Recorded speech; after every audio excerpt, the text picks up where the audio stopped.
this.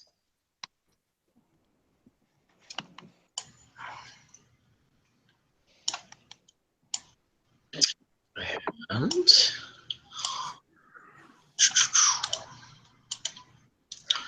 so when we last left our heroes, they were fighting the Sacred Stone Monastery Lieutenant Helen Ray, the blind old woman monk, and some of her minions in the dojo. They defeated her, and then they decided to take a short rest in the dojo and try to recover a little bit. And during that rest, that's whenever Dorn and Hattori went out and rescued Merv from the void, from Limbo, actually.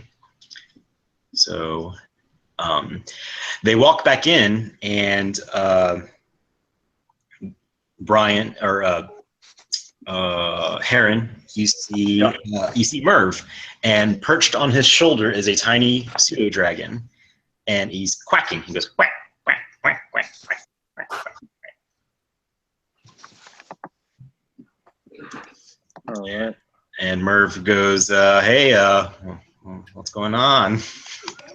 What I missed?" Yeah. I'm missing, yeah. Okay.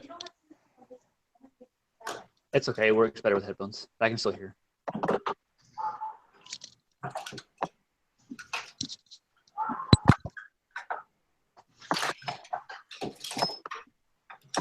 see. Hold on, I'll be right back. Okay.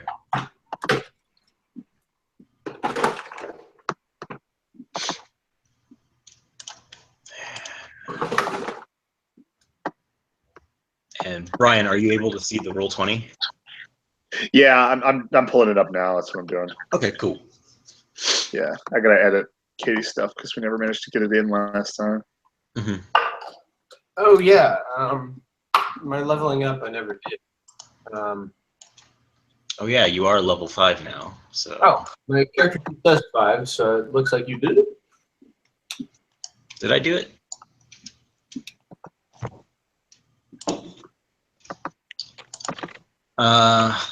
Yeah, my hit points are up, and my armor class is the same, but the hit points changed. Okay, I probably did then. Ooh. Yeah, you basically, so yours is really easy, Andy. You just get an extra attack and more hit points. So, Cool. So I get punched twice now. exactly. Loves punch. Yep. Inward soda. I got my web camera to work.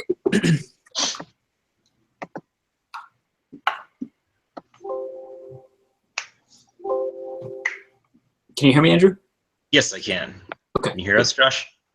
Yeah, I can hear you. I got my webcam working, finally.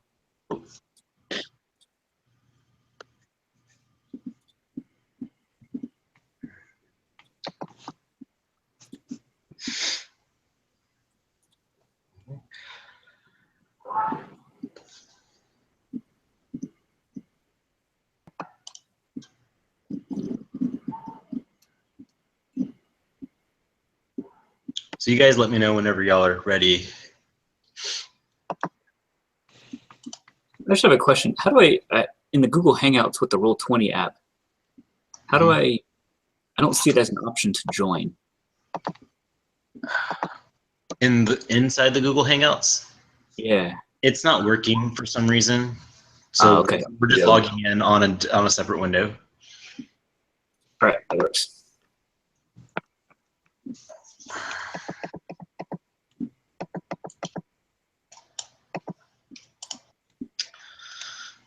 And yeah. So here's a valuable lesson for everybody that I learned this week. Don't buy shitty silver spray paint. It sucks. I've had to repaint this thing 3 times. Are you sure it's not the fact that it's plastic? Like maybe you need a different kind of paint that'll adhere to it? No, it's just you put it on and it's super sensitive. Like I had to wait 2 days for it to really dry before I could touch it without leaving fingerprints. And I'm very impatient. So it would be almost dry, and they'd be like, sweet, and then I'd fuck it up. Mm. But yeah, I sanded this thing down like 4 times and coated it with like filler primer and sanded it and sanded it and sanded it, but it's still just every time fuck this paint. Like the good stuff is like $10 a spray can, but I should have spent that money.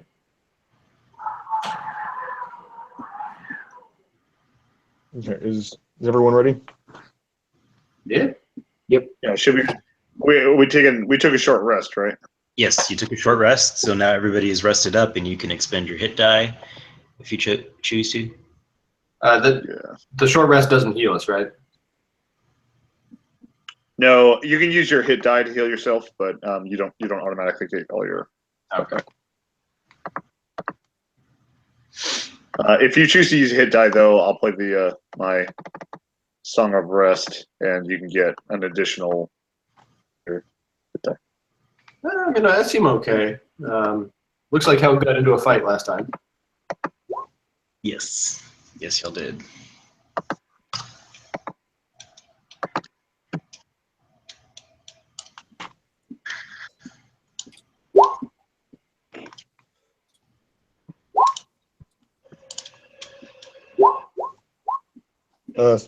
So what is the 6? Is that what we get back? No. That was rolling for me. You get so like whatever your hit die would normally be,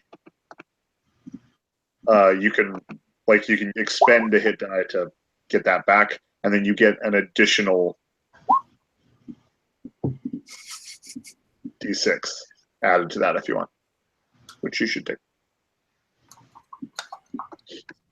So we do hit die plus d6. So my hit dice, it says it's a 5d10.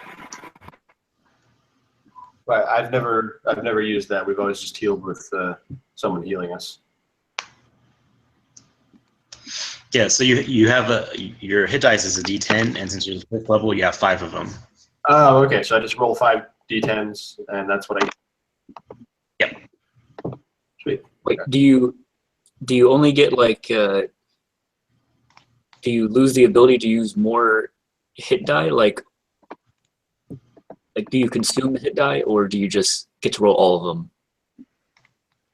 You can do as many as you'd like, and then they kind of recharge after a long rest. Okay.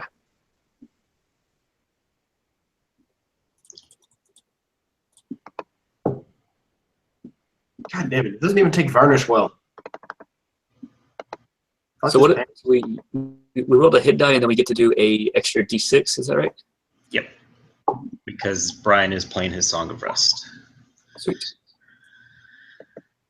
Max health. What's the command for typing a roll? Is it roll at or at roll? I'm not sure.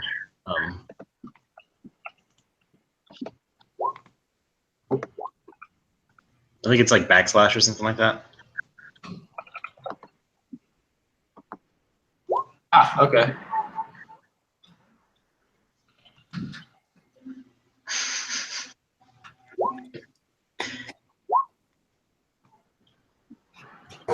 What the shit?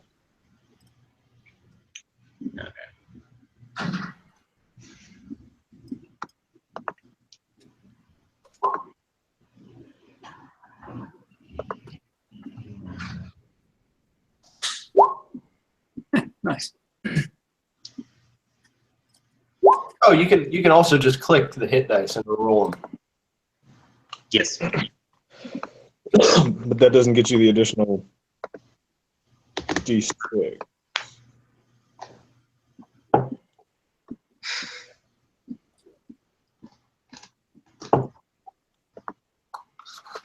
What's the command prompt? Is it Backslash roll, and then base whatever you want to roll. Shit, which one's the backslash? The bottom right by the shift. So,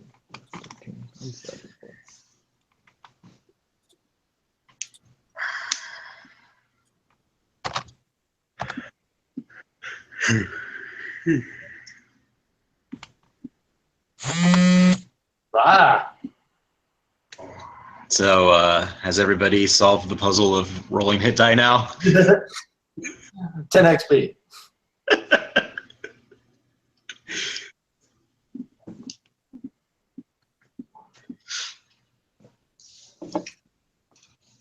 All right. So, you're all in the dojo. You see Merv is back.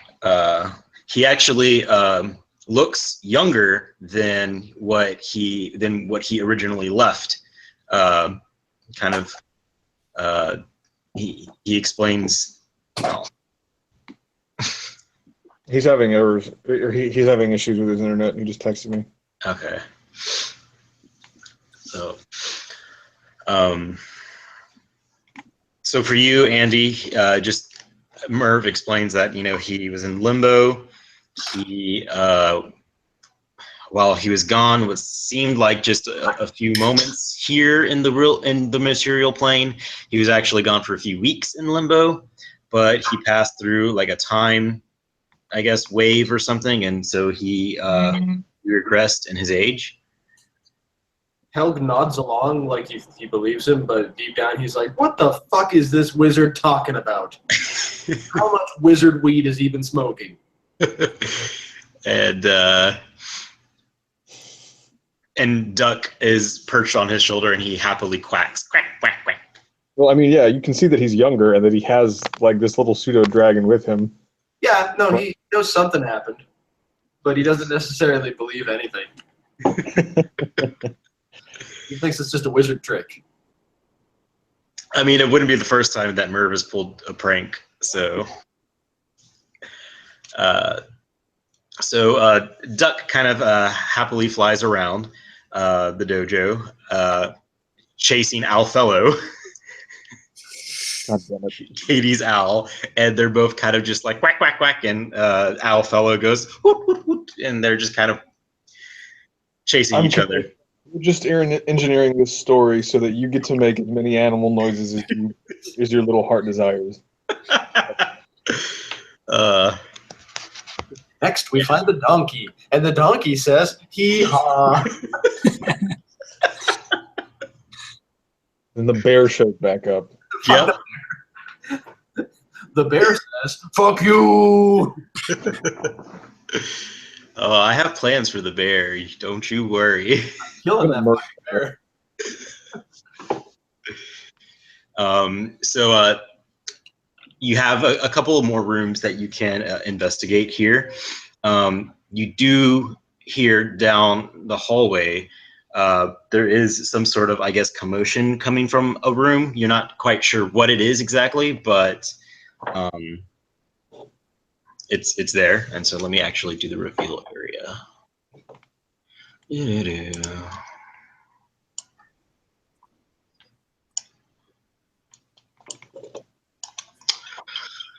So as you exit the door, the one that I just revealed, and I'll put a rectangle over it. This door, you hear something. It sounds like sweeping noises. Would you say that Helg got hit in the head at any point last game? Possibly. Okay. Helg doesn't really know where he is, just going with it. Okay. Hey Brian, you all good? Yeah, I had some weird sound error, so I could see everything, but I couldn't hear anything. Okay. All right. So the only thing that you missed was Merv was explaining he was stuck in limbo. You noticed that Merv is a lot younger looking. Okay. And it was due to some sort of time wave that he walked through, and his pseudo dragon is chasing Alfellow. Gotcha. You guys walked outside the dojo and down the hall to the right. I did a little reveal area, and I put a cyan blue box around a door. You hear some commotion coming from, and it sounds like sweeping noises. Okay. And other than that, that's where, I mean, I'm kind of, you guys make your actions, or you talk amongst yourselves. I know that you actually haven't done your introduction, Josh. Oh, yeah. So y'all just kind of been like fighting and shit. So if y'all wanted to take this opportunity to RP your introduction.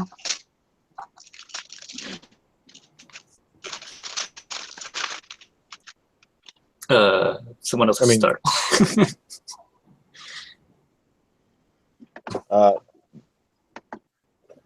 I forgot his name. Dorn.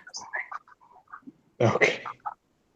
I guess Hattori will step up and say that this is Dorn, and he was a prisoner here, and we freed him, so now we're homies.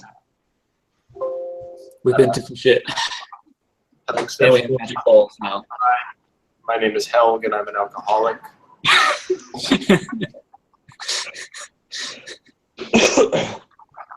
Hello, Helg. That's all I got. Yeah. I'm good at this. I guess I can give some background. So I'm born. I was a soldier in an army as a like combat medic, but I was captured, and whenever I came back, all my family is gone. So I'm trying to find my family. So now I'm just kind of wandering around looking for clues. You're alone. Wow. Harsh. He's not a nice guy.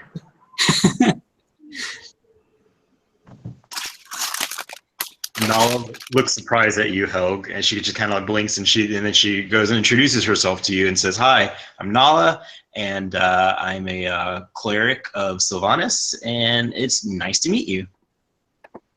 Oh yes, I'm a cleric of Torm. Ah, an excellent guy.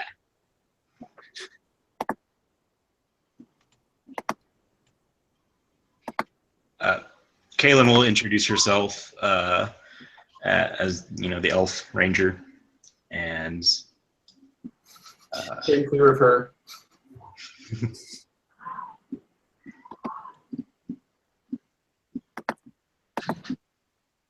Yeah, I'm still terrible at role playing, so no, it's all good. that's like it.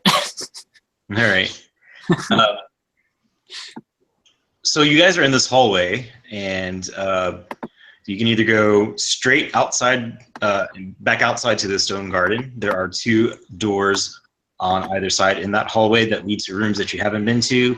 You can traverse back, make your way back towards the front, or you can go to the right and investigate the squeaking noise behind the door.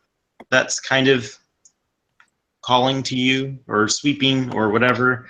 Or you can go back out. So. Well, I guess we want to. things that will probably end badly.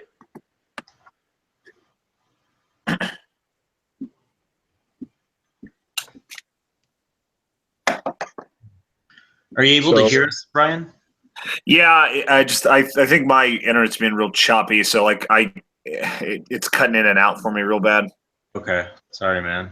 No, I mean it's okay.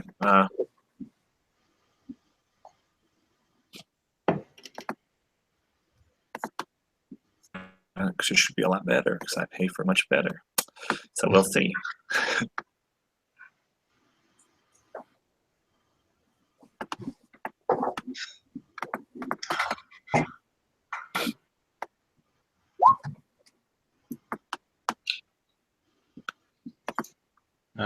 Joe's having a similar problem. Yeah. Let me send the invite again. There it is. Okay.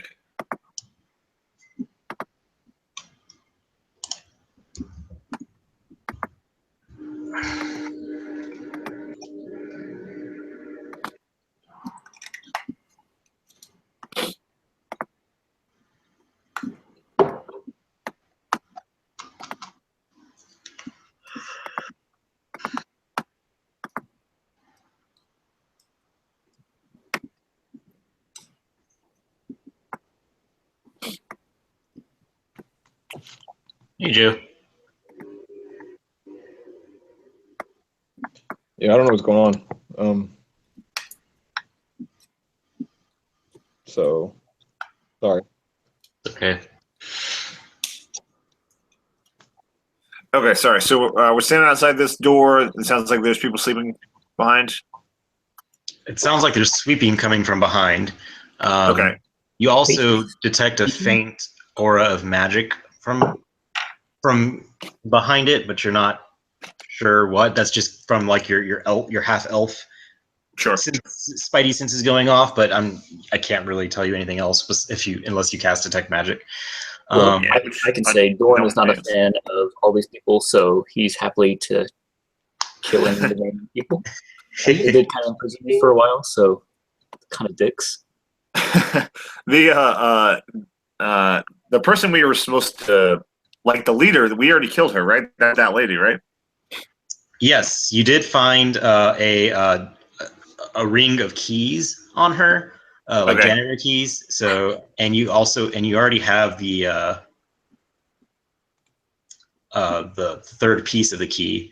Okay, yeah, that's what I was looking for. Okay. Actually, so here's one question I can do as Dorn. So, what brought everyone here in the first place? I was here as a prisoner, but what are you guys up to? Because Dorn has no idea what's going on. Hey, Andrew, have you been saying sweeping, like sweep the floor? Yes. Okay. Oh, I keep hearing sleeping. Okay. That makes more sense.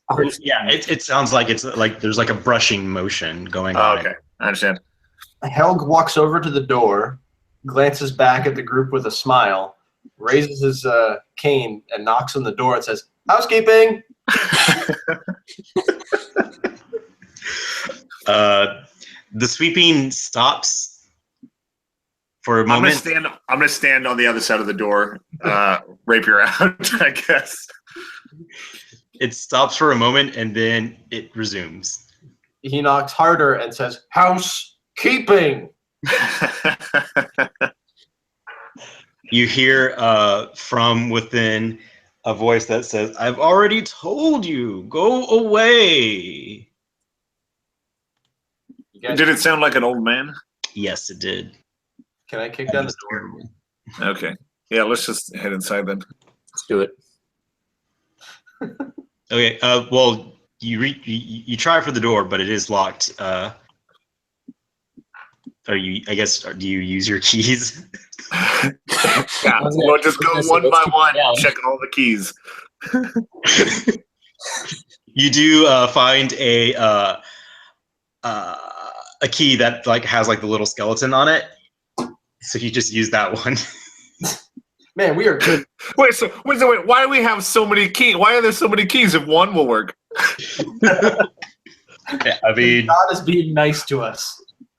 you don't know. Okay. All right, we'll use that one, and I'm just gonna walk nonchalantly inside. All right, you walk inside, and let me reveal the area for you first. Oops.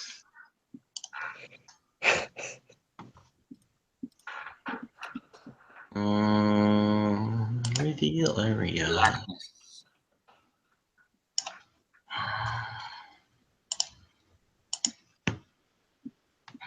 Facebook wants me to join a group that sells human bones. Ooh. No. For like how much? I don't know. Let me look into it. All right, so you enter this area. A couple of things. First off, this older part of the monastery has been fitted out as a laboratory, with work tables covered in alchemical apparatuses, shelves full of strange curios, and dusty clay jars. The windows have been bricked up, and cobwebs hang thick in the ceiling corners. An ancient figure peruses a heavy tome that lies open on a small desk, making notes on sheets of parchment covered in arcane writing. This ancient figure is adorned in very old-looking robes. There is a sigil on the robes, and you also notice a cat. And let me see if I can do this, if this works. So I'm going to move you guys here. Helg's trying to play it cool, but he loves cats. So you walk in, and can you all see this really shitty painting that I did? Yes. Yes. Okay. You're in the bottom left-hand corner where that black space is. That's like the door. That's like the entryway. You see off to the left just a bunch of shit and debris and bricks and just like crap. There's also a broom that is kind of self-sweeping and kind of like just trying to sweep the debris into a pile. The first table has like that blue jar and then that gray jar, or that brown jar and then a green jar, just random alchemical shit. Off to the right, there's more shit, and then you see the table where the guy where my stick figure is. That's the old ancient figure. Right, Merlin from Fantasia. Got it. Yep, much. And he is going through this book. He hasn't looked up at you. And then there's a cat. Can anybody detect evil? Or I guess can I roll something? You can. Insight? That symbol looks pretty evil. Also, on his robes, you see this symbol. Ooh, that's legit. It looks pretty evil. It's kind of sharp and pointy. Looks metal. Helga's not paying attention to that. He is on all fours trying to get the cat to come to him. Before we go around throwing around judgments about symbols, I should remind y'all that Hattori's belt buckle is a giant skull. Like a literal human skull of a man that he killed. Yeah. Are we the baddies? Yes. I mean, I don't think That's so funny. so with an inside of 16, what do I get? You get a really bad vibe from him, and you look over, and he hasn't really looked up, but you see him just kind of scrawling down notes. The cat is a regular sized house cat, and it is calico colored. And it's for this room being as nasty and gross as it is. The cat is surprisingly in really well shape. Like her coat is very healthy looking. And then you see this symbol on his robes. If you would like to make a history check, y'all are able to do so to try to recognize it. I will check. How could the kitty be evil? Easily, it's a cat. Yeah, it's awesome. Oh, wow. That's pretty terrible. Oh, Josh, yeah, that's not good. I have been in prison for a while. So I'm not up on things. Okay. Brian, with a history of 24, you recognize this as the sigil of the Knights of Samular. Okay. Do I know what that is? Yes, in your noble histories and studies, you know that this was a knighthood, I guess, that was erected from two brothers hundreds and hundreds of years ago, the Caradun brothers, and basically they were these good. It was a good wizard and a good paladin. And they fought in the Troll Wars hundreds of years ago, and they are kind of dedicated to protecting the realm from evil. Even though you look over at this very ancient-looking figure, and it's kind of like giving you some bad juju vibes. Also, everybody make a perception.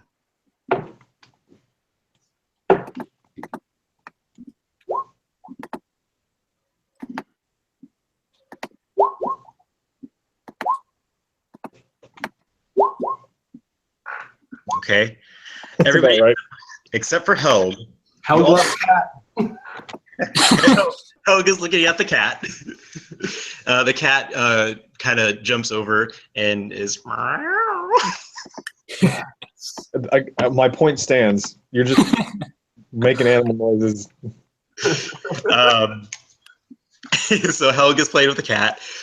Two things you notice. The first of which, on the table to the left, that green jar is a pickle jar, and it spells out pickles with a backwards E that you recognize Grown! from Red Larch. I knew it. And the Fucking knew second it. thing is that when he does lift his head to look at you, his face is very, very gaunt and almost skeletal, and he has two beady red eyes. And he looks up and he says, "I've already told you, leave me alone. I am not going to submit to your little pebble ritual cult." What the fuck? Is that something that I missed?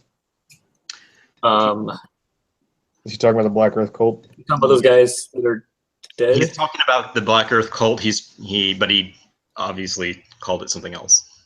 Right, sure, but we're not them, and they're dead now, so... And we You're killed them. welcome. You're welcome? Oh, they were never a threat to me.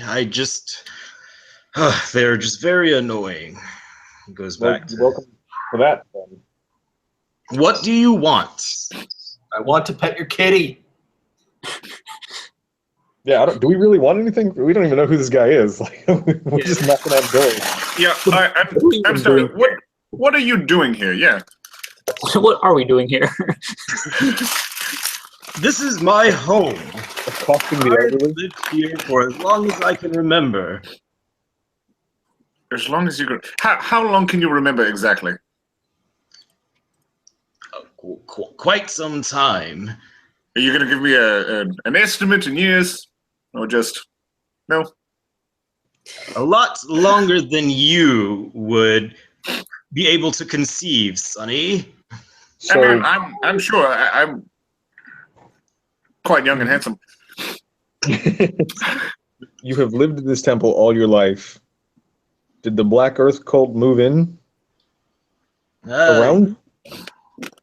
Yes, they came and they tried to run me out of my home, but I sealed this place off from them. Cool. We had keys to the room. What, Josh? I said, but we had keys to the room, so we did a very good job. He certainly didn't do a very good job of it. They, for all their faults, they were very polite.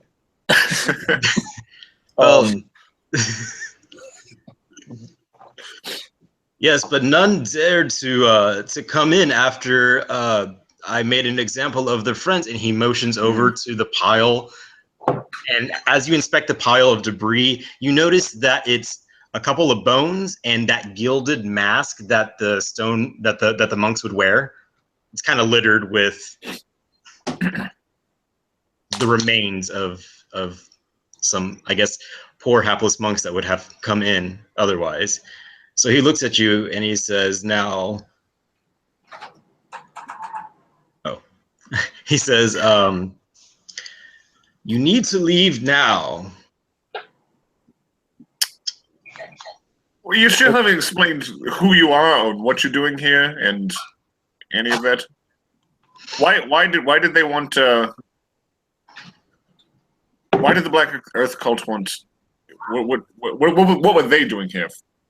I guess is a better question. They were here to try to resurrect that elemental evil bullshit. All right, why? And They I guess we think, knew that. huh? Yeah. So I guess we already knew that. Yeah.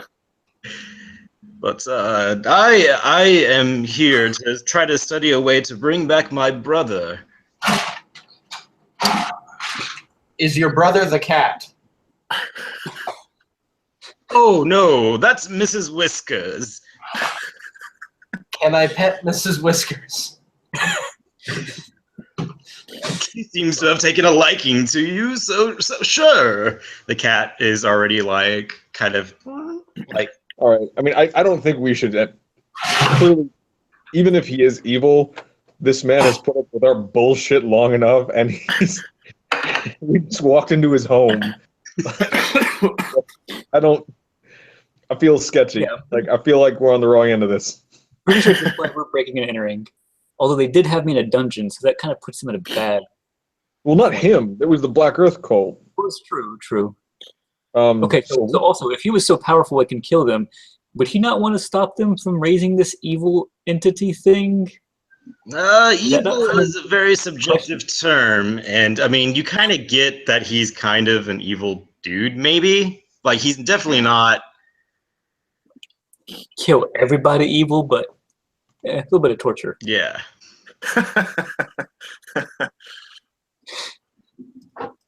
Huh.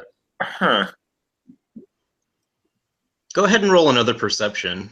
Yeah. Should we try and offer to help him bring his brother back? I don't know if we're that. Yeah, I don't know. Yeah, I'm not sure that necromancy is my forte. Good call. Oh, that didn't work. There, okay, it did.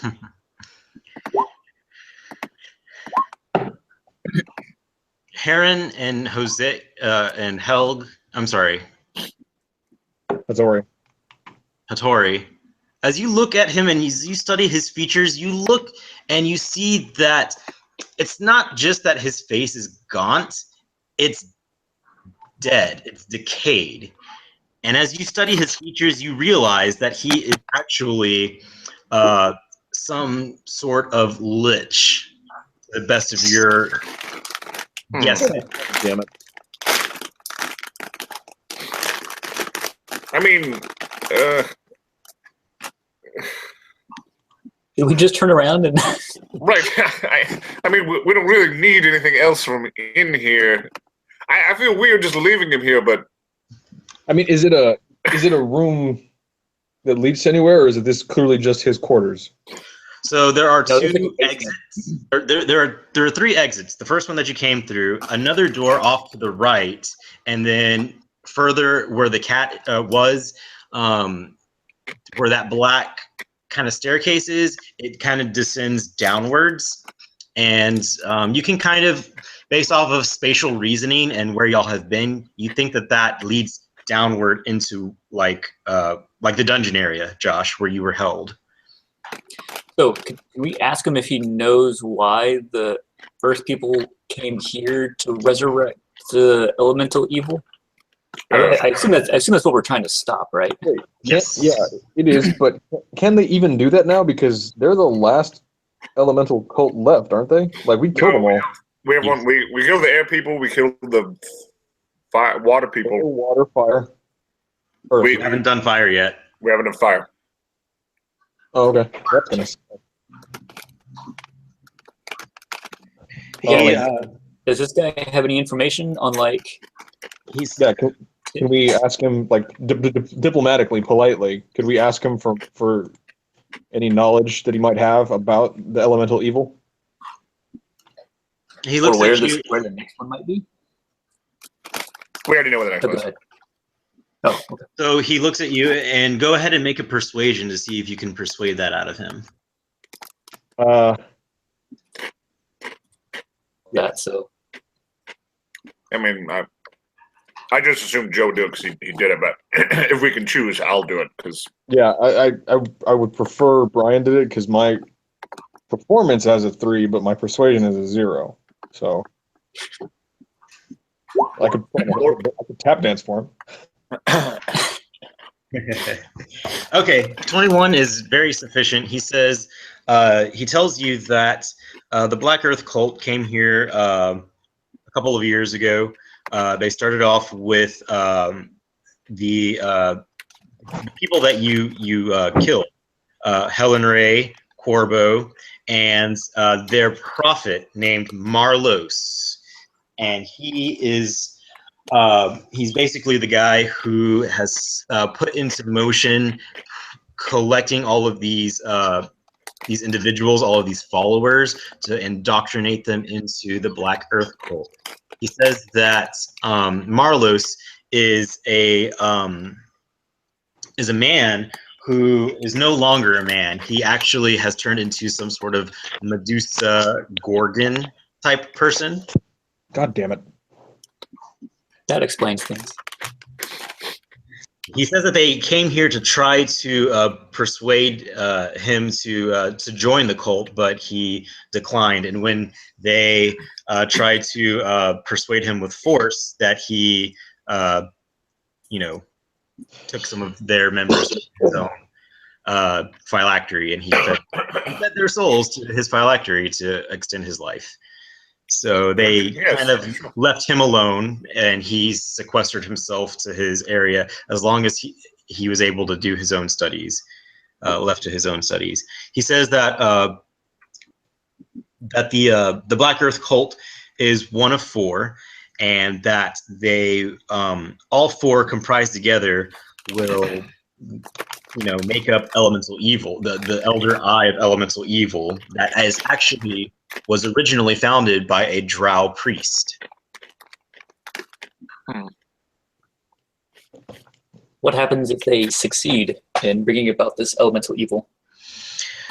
He says that the prophets their goal is to bring about their princes from their respective planes of existence. So the Earth cult is trying to bring forth. Marlos is trying to bring forth the prince of elemental Earth evil, and then the other three are trying to bring their own respective princes through. And if they were to succeed, basically it would bring about a lot of what has been happening lately with like nature being out of whack, a lot of crazy storms going about, a lot of just evil just being incited.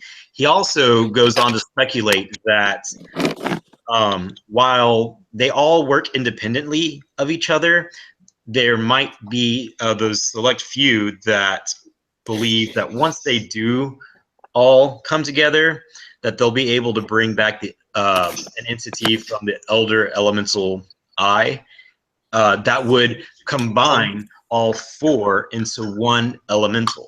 Yep, evil Captain Planet. Got it. Yeah. So we've already poo-pooed that plan though, because there's only.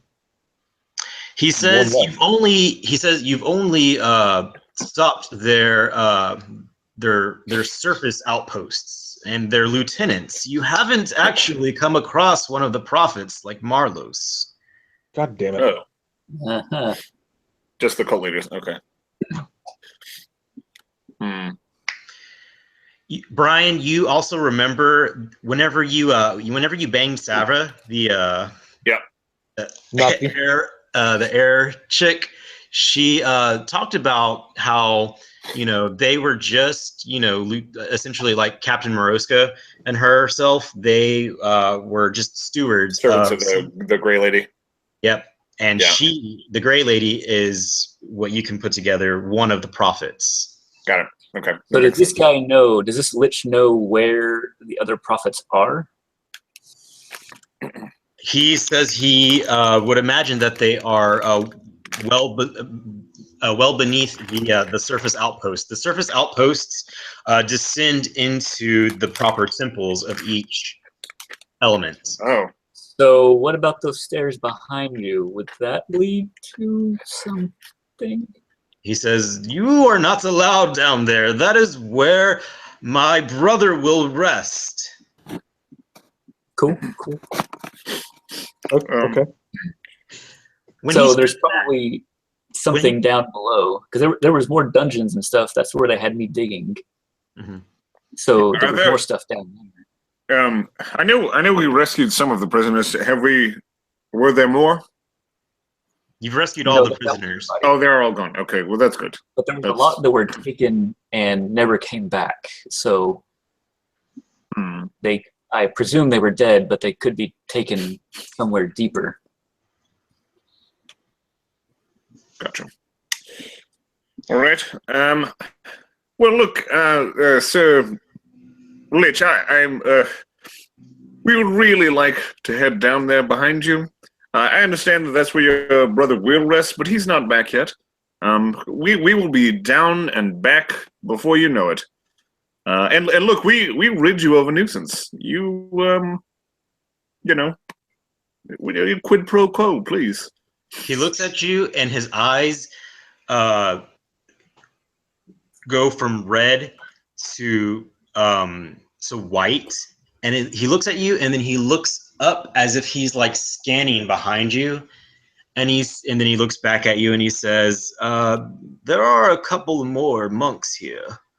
You haven't eradicated everyone, and this is where my brother will lay. You will not disturb his tomb." And when he said that, you remember that y'all were in a tomb area before. Y'all just didn't touch anything. Yeah, right. Dorn is gonna hush over to the other guys and say, if the Earth cultists were here before, they couldn't get past this guy either. So that's probably why they had me and the other guys digging, is to find a way into this area. That would make sense. Well, does that mean that we can circumvent this whole situation? Just go down a different path? Sounds like it. It all goes to the dungeon. No, let's just do that. Forget this guy. I'm tired of talking to him. Helg sneaks the kitty into his robe and tries to stand up and make it look like it's part of his belly. You're gonna have to do an animal handling at disadvantage. Well, God damn it! This is how it starts. It's like a hybrid animal handling sleight of hand.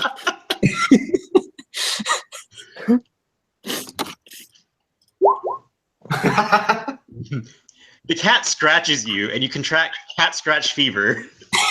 he loves me. That's how cats say hello. She jumps does that one of those, and scampers back. The lich says, "You leave Mrs. Whiskers alone." Helga's trying really hard not to get upset right now. I need to do a roll. Now you fucked up. He looks over at Kaylin, and he goes, he looks at her and he says, "You, elf, you might want to heed a word of caution. That ring you are wearing will bring you nothing but misfortune." I forgot that we have that ring. I don't even remember what it does right now. From day to day, it gives us different boosts. Yeah, but I don't remember what the boost is. I think it was an attack boost or something. Yeah. Okay, she nervously takes it off. Okay. We'll trade him a kitty for it. You don't have a cat to trade. Like, give you the ring, you give us the cat. People don't do that. Definitely not. Not okay. Yeah. What? I can't. Where did we find this ring? I don't remember. Oh no, that's the ring that guy gave us. Yeah. Yeah. Okay. Which we're supposed to take it to somebody in Waterdeep. Yep. Yep. Yeah. Okay. Clearly, that's not going to happen.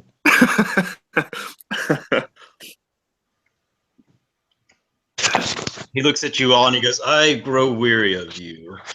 You all need to leave, because in a moment I'm going to fill this room with poisonous gas." Oh. What about the cat? He's gonna fart.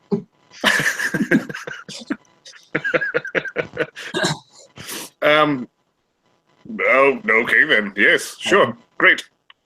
And I'll back out. You do that. I'm leaving. Yeah, Merv runs away, and he's like, "Nope, no." Duck quacks, quack, quack, quack, and flies back out. Helg takes a step towards the cat, then looks very sad and walks away. The cat hisses. Fuck you, kitty. I love you.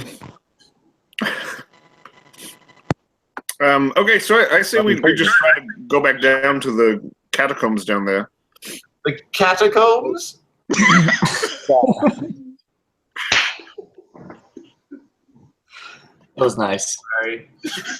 You get inspiration, Andy. Yeah. Inspiration die for you. So before we head down to the catacombs, let me ask. So my spell slots are mostly taken up. Should we like head back and do like a long rest to get some spells back before we go and fight supposedly more people in like the bigger base? I think at the very least we should eliminate the rest of the. We don't really have the time to go back because it would take several days to get back to town. But we could eliminate the rest of the dwarves from the upper level, and then just sleep in their beds. Awesome. I like that. I like that plan. Yeah, I'd be fine with that. All right. Cool. That's the plan. Okay, let me see where you guys are. Nope, not this one. Do I have anything that can like detect where people are at so we can like look at this? Yeah, there were a bunch of doors we didn't go into. Yeah. So you go back outside, I guess, and the door slams behind you.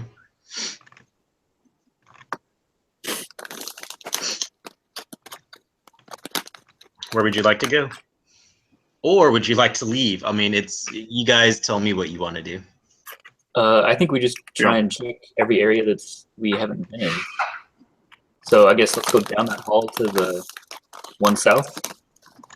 Yeah. We'll check them all.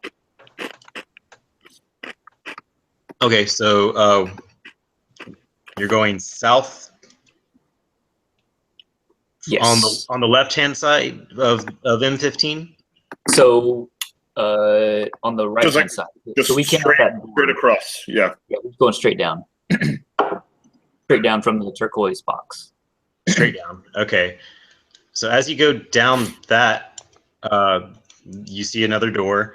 The door on the left leads to the dojo, obviously. Mm-hmm. And then the door on the right leads to outside. Oh.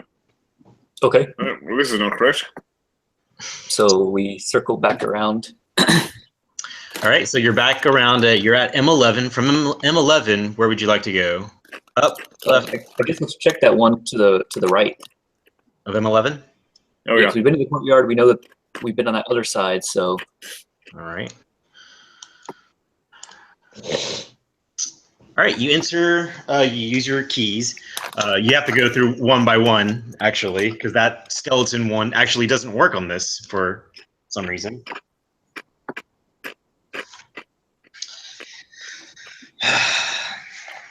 Piles of firewood are stacked neatly against one wall of this room, and 4 large copper kettles stand in iron frames above iron fire boxes. Copper tubing and long coils leads from one kettle to the next. Several large wooden casks stand at the south end of the room, and shelves on the eastern wall hold scores of round bottles sealed with red wax. it's booze. Hattori opens up a bottle and sniffs it. It smells like brandy. Hattori drinks it. Okay. It's roll me a Constitution save. Not all of it, obviously. Like, he just takes a healthy. He takes Yeah. a refresher. It's strong, but it's not very good. The liquor has not Oh. been properly flavored or aged. It kind of burns on its way down. Hattori drops the bottle without even. He just like takes a drink, drops it. Would it be flammable? Is it high proof? You can certainly experiment. God damn it. I'm just gonna take a bottle and keep it with me for now. Okay. That's a good idea. I'll do that too. 'Cause I'm gonna throw it at somebody later and set them on fire. You look around, and as you kind of take a tally, there's about 65 bottles here.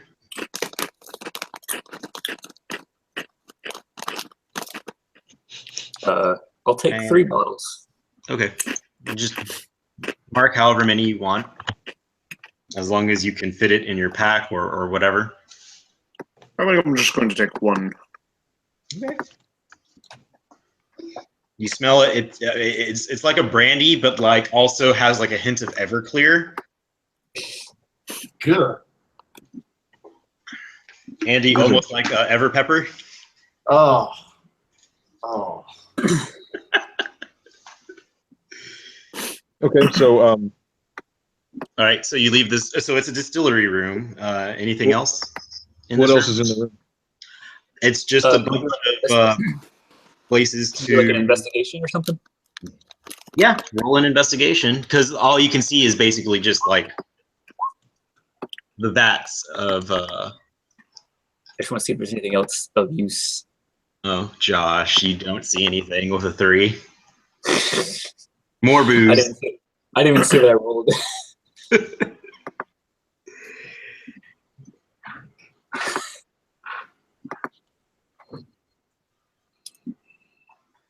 Anybody Okay. else want to investigate? I'm good. Okay. You exit this room, and then do you want? Where would you like to go next? Across the hall. Yeah, across the hall. All right. I think we've made enough noise in this area. If there was someone around, they would have known. Yeah, they probably would have heard you by now, but nobody's come out yet. This large room contains a wooden table with 4 chairs, a small working desk, several macrame wall hangings, and a single pallet on a low stone shelf set against the west wall. To the north, a barred window looks out over a walled garden. You look into the garden and you see that it's that garden that you guys helped escape the prisoners, and you fought the gargoyles, so it's that garden. Right. Okay, I want to look through the desk. Okay. You see that there is a large wooden chest by the desk. Oh. Yeah, let's open that up. Yep. Okay. Yeah, that's fine. How are you Never opening? Huh? Let's go through the keys. Okay. I mean, is it locked? It is. Let's go through the keys. All right. It contains 800 silver pieces, Yeah. 65 platinum pieces, 12 turquoise stones, each worth 10 gold pieces, Nice. and some leather, just like a little sack almost made out of cowhide. Like it would have been like something to hold stuff. And Okay. It's empty. yeah, it's empty.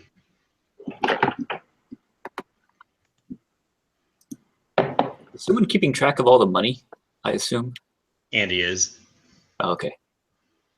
or he has in the past. I don't know if you are. That was 800 and what gold pieces? 800 silver pieces, No. 65 platinum, and 12 turquoise stones, each worth 10 gold piece. So 120 gold pieces.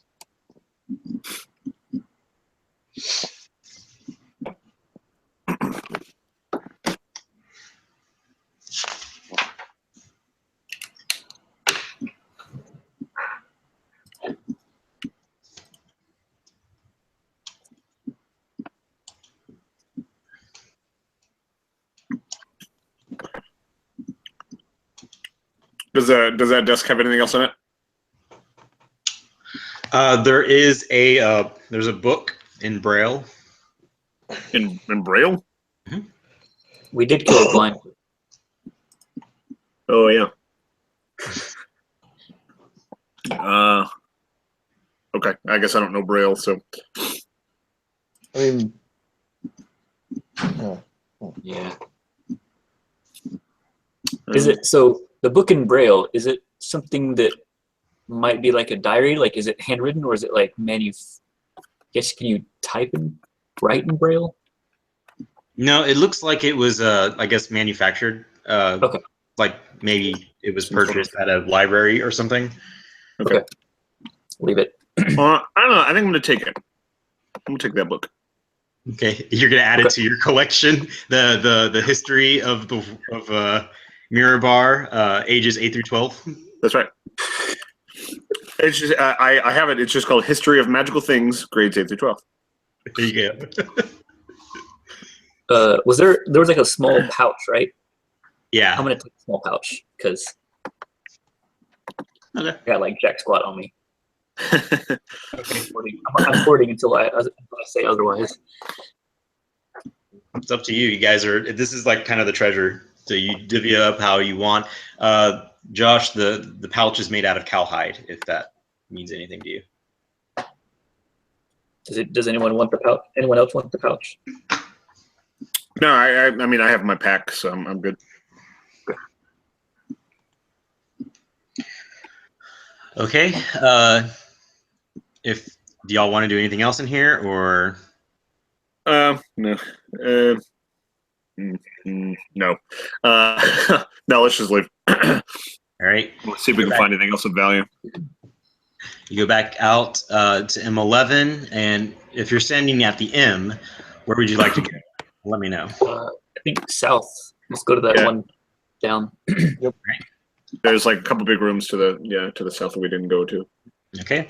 So you walk to the south, off to the. As you go to the south, you look over and you notice that it's another long hallway that kind of maybe will lead out to the front, and then you see 2 doors here and there. Would you like to go in? Yeah, let's just check the first one. Right. You open it, and when you do, you see inside several writing desks stand beneath the windows of this large workroom. Dusty tomes, stacks of parchment, and pots of ink clutter each desk. You look and you see at 4 of the desks there are 4 monks writing away, and they look up at you, and you look at them, and they look at you, and they're like, Can we try and like intimidate them and like scare them off? Like we literally killed everybody else here. Yeah, like Yeah. we just got done murdering Helen Ray, so you guys might want to run. I'm feeling kind of bad now. you can roll an intimidation.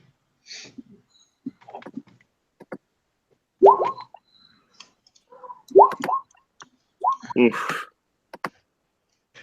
Not great. I'm gonna help. No, okay. Oh, natural 1. They all look at you and they're like, not likely, and roll initiative. All right. Their loss.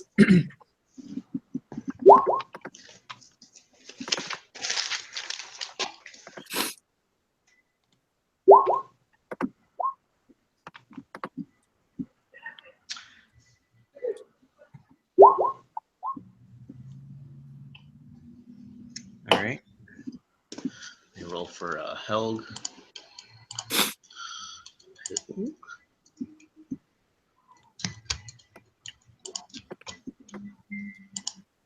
All right, it's not working, so whatever. I'll be right back.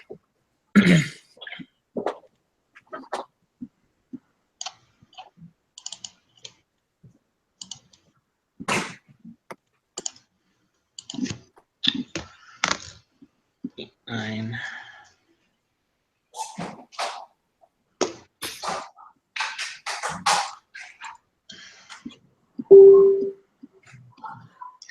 Dorn. 8. 15 is the months.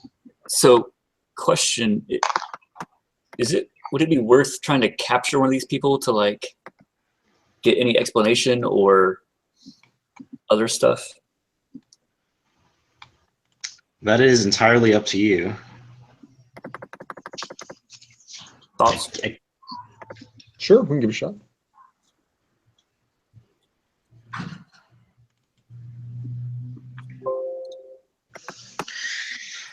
So at the top of the round,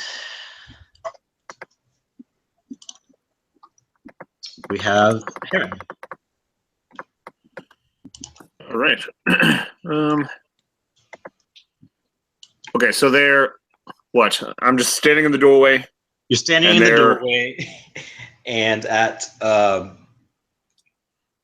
ones that are furthest from you, like so the one on the west wall, and then the 3 desks on the south wall. That's where each like monk is, and they're all standing and they're looking at you.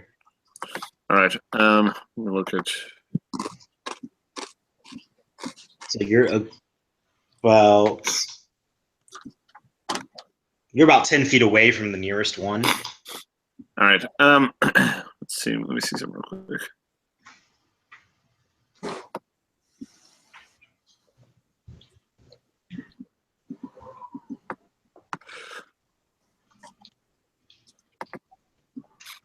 All right. Let's make this easy. Let's go ahead and I'm going to cast. How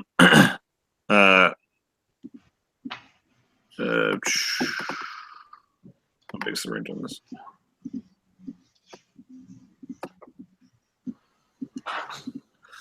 I'll cast Fairy Fire. Okay. Right, and I'll cast it so that I get. It's a 20-foot cube.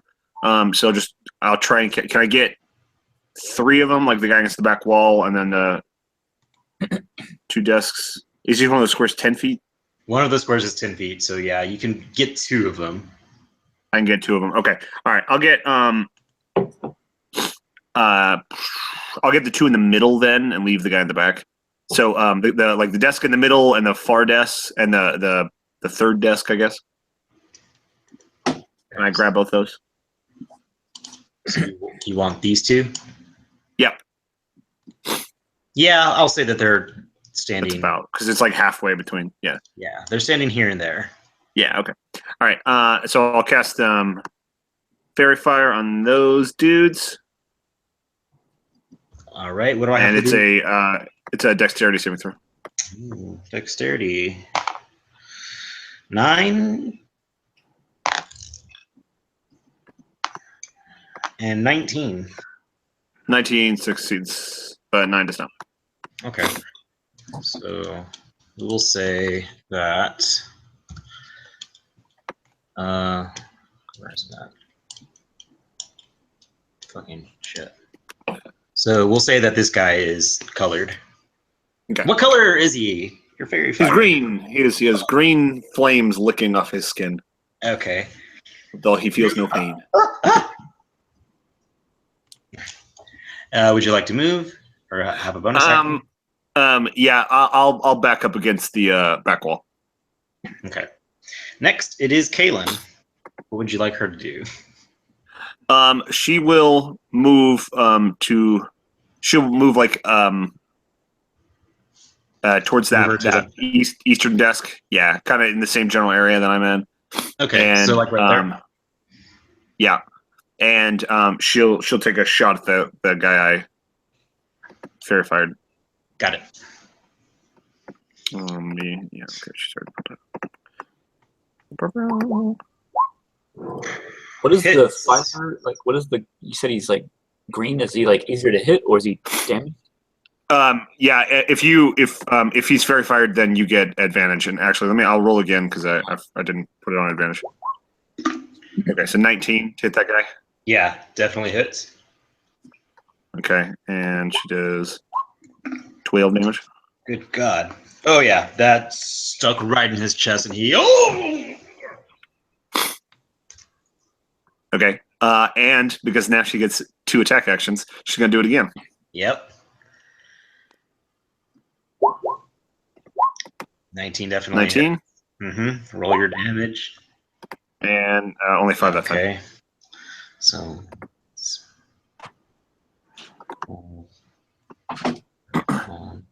He's not looking good.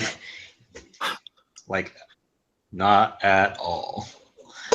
He's definitely bleeding. Like she got him twice, like Robin Hood style, and he is bleeding profusely. Does she want to move, or do you want to have her move anywhere? Nice. No, she'll stay in that corner, so she's out of range. Okay. Monk's turn. That monk is well, the one closest to her is going to move up 10 feet and attack. Okay.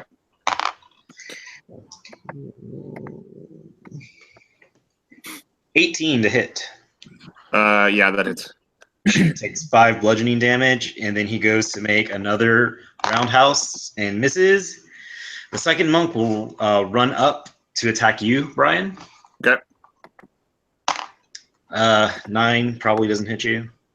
No, it does not. Now he goes to karate chop, and you dodge swiftly.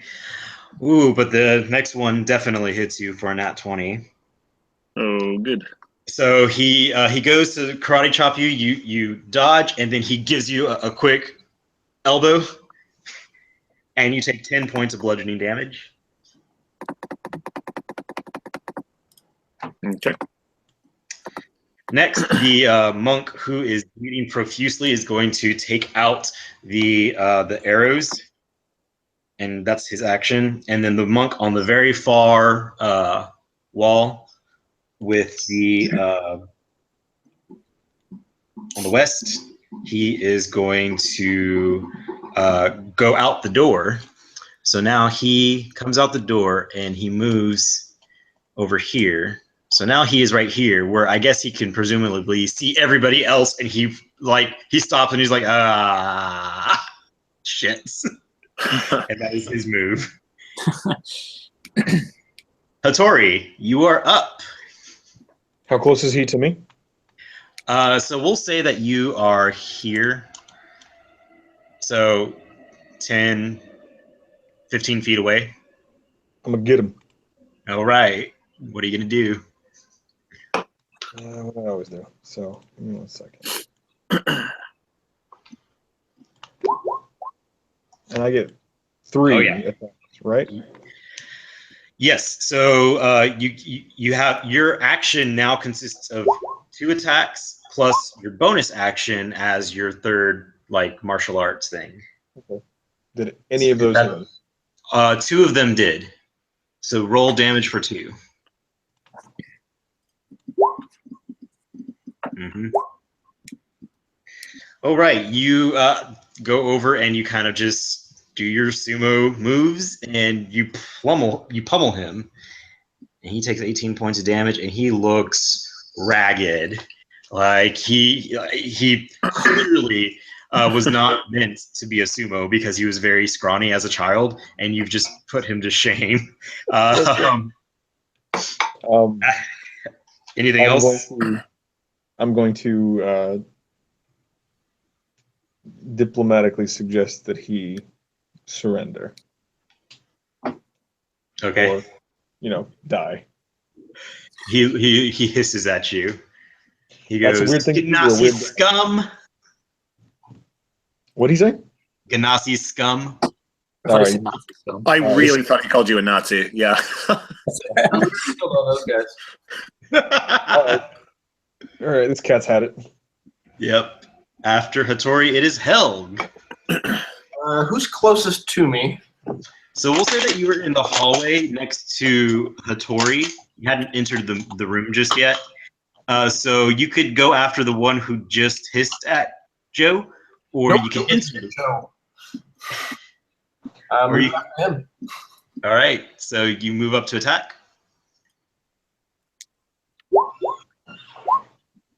Yeah, that definitely hits. Go ahead, roll your damage. You crack him over the head, and he falls limp. Nice. So I have another attack still, right? Is there anybody close enough? No, so you're in the middle of the hallway, but you can still use the rest of your move action to go inside the other door. No, I'm just gonna smack the dead guy again. Okay. He was mean to Joe. He called him a Nazi. Nobody Right. puts the door in. Get him. I'll fist bump you, but we're like 300 miles away. All right. You defiled this dead monk, and you're Tim Kaine. You just Hell, you lost control. It happens. All right, Dorn, you're up. Okay, so I'm gonna run down the hall and go through that door that guy just came out of. Okay. All right, you can make it just inside the door, and inside the door, so that's your 30 feet of movement. From there, you can see the guy who is on fairy fire. Weren't there 4 of them? So where's the 4th guy? So the 4th guy was outside in the hallway. He died. You see the fairy fire guy, and then the two monks moved up to the door where Kalen and Heron were. Right.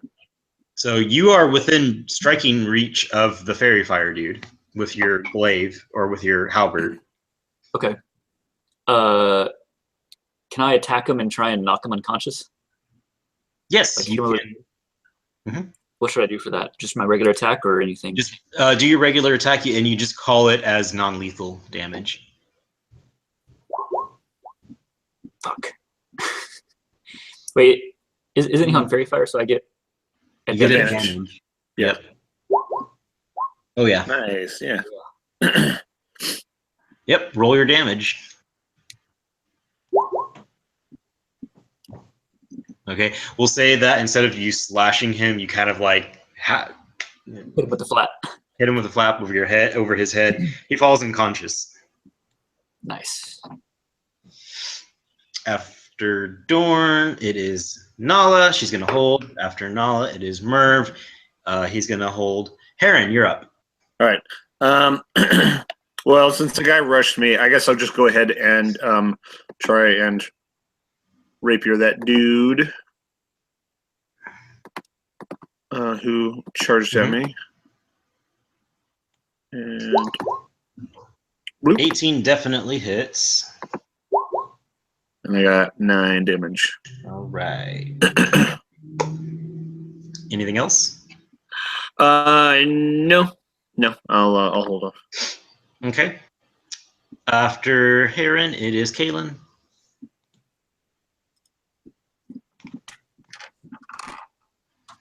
And she will. Yeah, she's like right there, isn't she? Yeah, I guess I'll have her do the same thing. She'll just use her short sword. okay. She can attack twice with it still. Yeah. Natural 1. Nope. She actually slices you. Not good with that thing. She cuts you, but doesn't do any real damage. It's just more Okay. of like yeah. What are you doing? Yeah. And with the natural 1, that'll end her turn. Okay. Monks are gonna go. So the only ones that are left are all you guys. 19 to hit you. Who? Heron.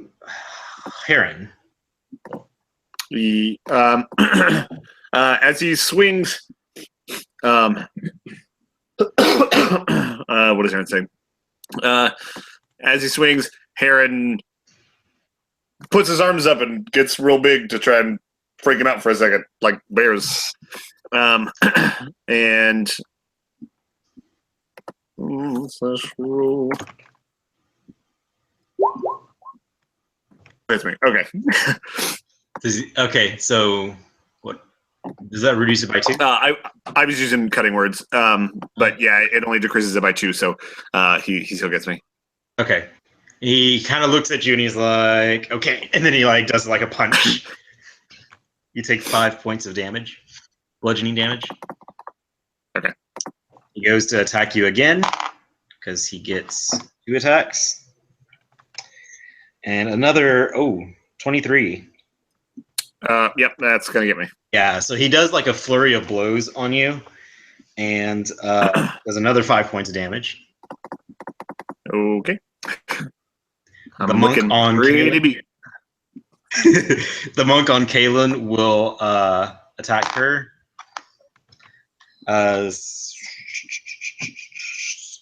11. No, does not hit. And a 10 does not hit either. Nope. So he goes to do the same thing to her, but her elven reflexes are just a little more heightened than yours, and she gracefully dodges, and she goes, "Sorry!" Yeah, thanks. Oh, ignore that. Okay. was- After monks, it is Hattori. You're in the middle of the hallway outside. Where would you like to Okay. go? Everyone's dead, right? That I Nope. can reach. Yeah. I mean, can I reach? So you're in the middle, so you're right here. So you can. How much is your movement? Is it 40 feet now? Yeah. You can easily go inside and reach them. Okay. Then I shall.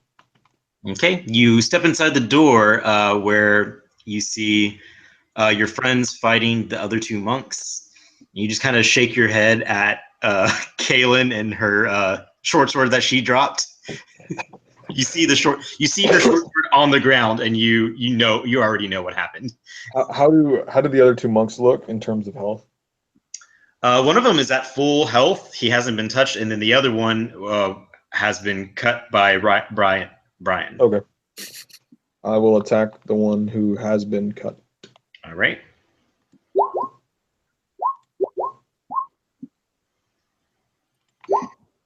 Okay, you only hit them for 2, and 7 plus 4 is 11 damage. Nothing, so that's 20.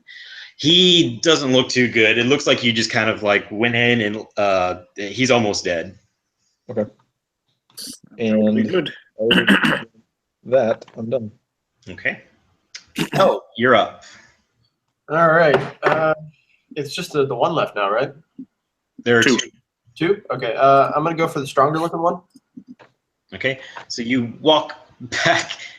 You walk back inside, and you, with your speed of 30, you can just make it inside the door, and that's where everybody happens to be. Y'all are all kind of like on top of each other now, and you can strike out at him because he's like where Kaylin's in the corner, and then he's there, so you can reach him. Can I crowd surf to do it? If you want. 13 will not get him. Damn. Can I swing again? You have 2 attacks. Yeah. Go We're ahead out. and roll. Yep, that'll definitely hit him. How did you get a 27? It's insane. I haven't changed anything, but it seems a little. What'd you do? It might be the fact that your proficiency bonus went up. Oh, okay. Is that correct or? I don't know. It says, let's see, I'm looking at the formula. But it says, well, you rolled an 18, so that's pretty good. And then there's some +3 modifier, and then plus your proficiency. I don't know what the modifier is. 6, 9. I'm like, Oh, the modifier is because it's a magic cane. That's why. All right, so then, yeah, that's right. is the Okay. cane broken now? No. Okay, because we can dial that down. Oh, you mean is it broken as in like a game thing? Yeah, yeah. It might be. I might have to dial that down, but we'll go with it for now. All right. So that takes him down a peg, but he's still alive. Okay. Dorn, you're up. I'm gonna do Sacred Flame on whichever is the weaker, I guess. That would be the one fighting Brian. Yeah. So it's a D14 for saving throw. And I pass 17. Oh crap.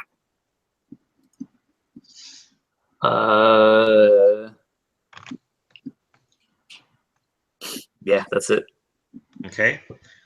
We'll go back up to the top of the ramp. Well, Nala will move in, and she will cast Cure Wounds on you, Brian. And that is good. Get 7 plus 1 plus 3.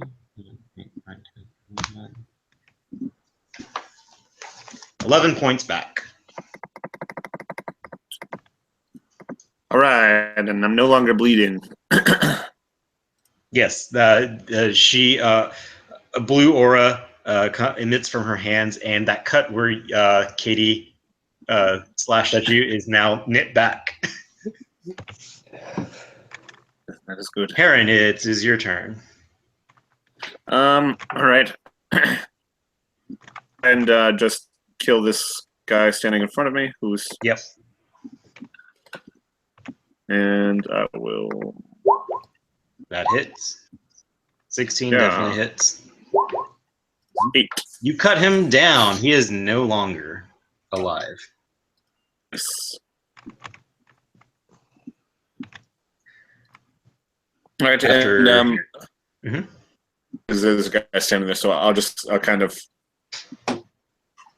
cheer in the corner. Okay. Merv is going to go, because I haven't gone for him. He's going to cast something.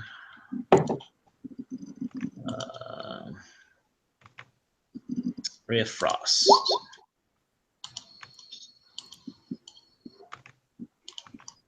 And that hits for 4 damage. 18. So, all right, it's Kaylin's turn. She will just continue to fight with her sword, Mhm. despite her inadequacy with that. 17? That hits. That's 10 damage. And she skewers him, and the monk is dead. Yeah. Nice. Da-da-da-da, you've killed the last remaining monks in this monastery All right. that you know of so far. That's why So we have a hostage. And you have a hostage. I calmly walk over and very gently pick up Katie's short sword in my hand, and hard as I can, I chuck it I across guess the she had to pick up the short sword, but that would have been the other attack. So Okay, that's fine. I chuck it across the room as hard as I can. She's like, no! Hattori! I just walk away. Allfellow flies over and perches down on the sword and tries to retrieve it for her, and then Duck flies over and starts quacking at Allfellow, and they kind of like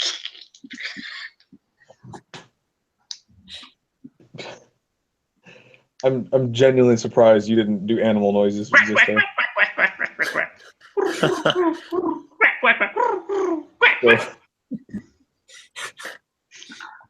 Let's look around the room, I guess. All right.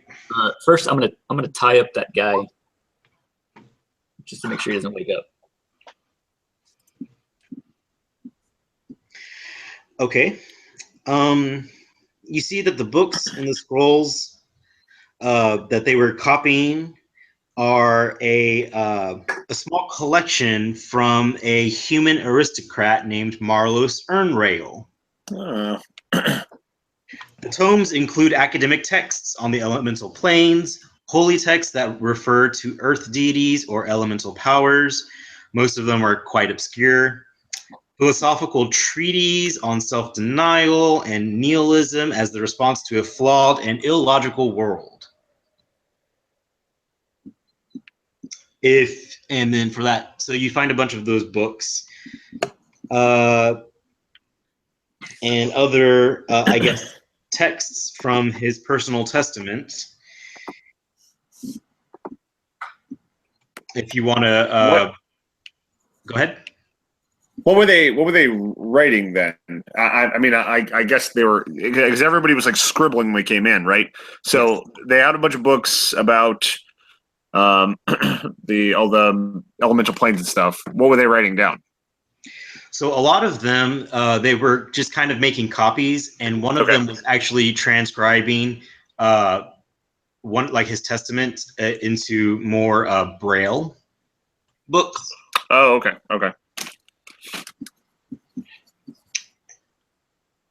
Okay. And if you would like to make an investigation, Yeah, I would. okay. Joe, with a perception, you spot 2 magical scrolls on a desk that were kind of tossed aside. Ugh. Oh, well, I didn't roll investigation. I rolled perception. Oh, okay. That's my bad. It's okay.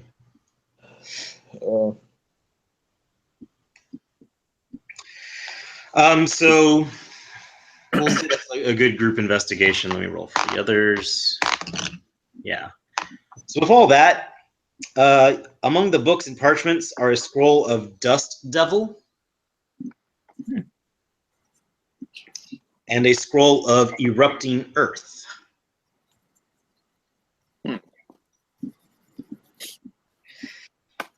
Is that just like cast a spell? Yeah, those are 2 spells or scrolls that you can cast if you can use magic. You can cast those spells, and then the scroll kind of is expended.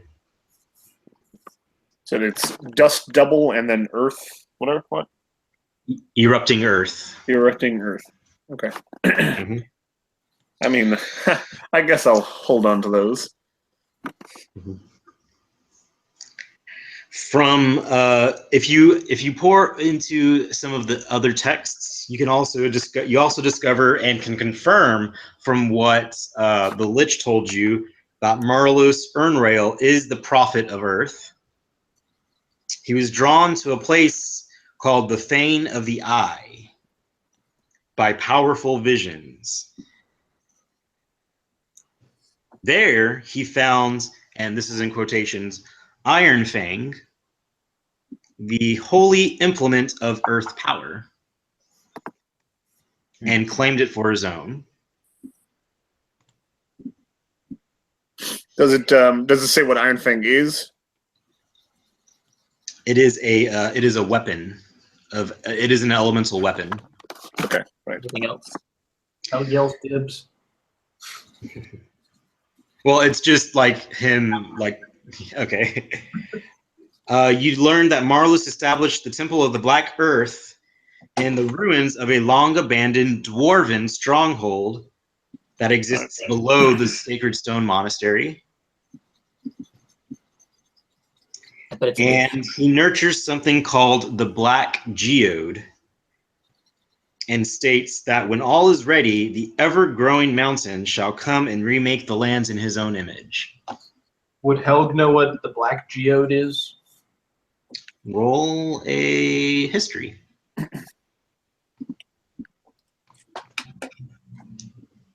No, Helg does not know. No, unfortunately not. I'm good. I don't know if I would even know it. Probably like a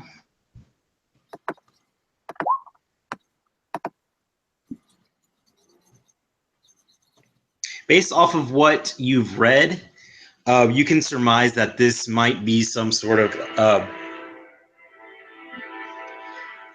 you can surmise that it is probably one of the areas of where the temple worship is for the Black Earth cult, and for calling forth the prince of elemental evil, of Earth elemental evil. Gotcha. Bad stuff. Mm-hmm. Helg is holding a random book upside down and nodding along. It's the book in Braille. Yes. It's another book in Braille. Like, I know some of these words.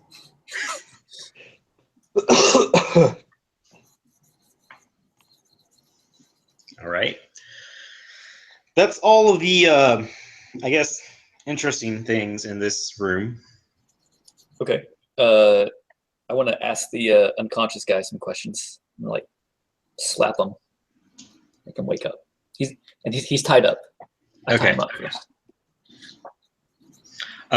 You wake him up, and he looks and he goes, "What? Huh."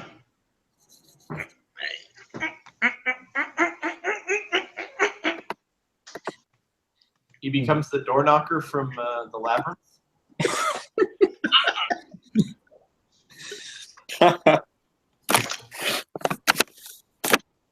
He goes, "Let me go." No, obviously that's what tied you up. Why would we let you go?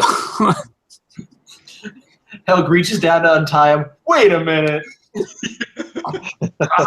almost got it.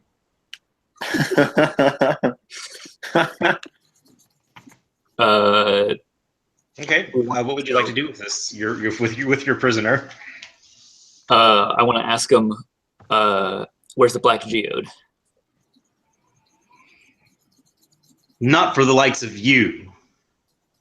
Can I do it? I want to do intimidation. Go ahead.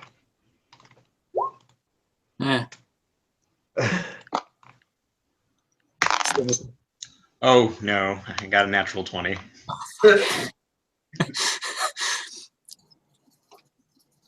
That's what I've always wanted. It's like, do you? That's one thing that's always bothered me. Is like, do you need to roll a good intimidation? Like, if you just say that you just start like skinning him alive. I feel like the intimidation check would be a lot lower at that point. Yeah, I mean, he could just pass out, I guess. Yeah, it just depends on, I guess, what you're doing. And if it's I wanna waterboard that's what it is, then it's like Brian says, he probably would pass out. Yeah. Okay. There's also the whole like alignment change. Yeah. Just skinning a guy alive. Mm-hmm. Okay, well then I'll just waterboard him. I create water. Yeah, turn it around on you. Never thought you'd see the day, did you, Andrew? Okay. I'm gonna have to switch to the good cop scenario. Whoa, whoa, whoa! Describe how. So exactly how are you doing this? Are you just like drowning him, or I want to kick him in the chest so that he's on his back. okay? And then, like, literally, almost as if there was a 3-inch hole in reality just above his head, and there was water draining in at a steady pace. I just wanted to splash on his face for about 20 seconds. Oh God. Wait, 20 minutes? 20 seconds. Oh, 20 seconds. Okay. Not gonna lie, And it looks pretty Now impressive. keep in mind, I have no intention of actually drowning him. But if he dies by accident, I doubt Hattori would care. So after this waterboarding scenario, I try and play good cop and be like, hey, man, we don't want it to happen again. Just tell us where the Black Geode is. Very comforting, like. Really? Because it's short rest, and I can do this all day. You literally can. It's a cantrip. Okay, I got a 3 that time to resist you guys. He says he repeats himself that the Black Geode is not meant for you, but it's located deep beneath the earth, underneath the stronghold.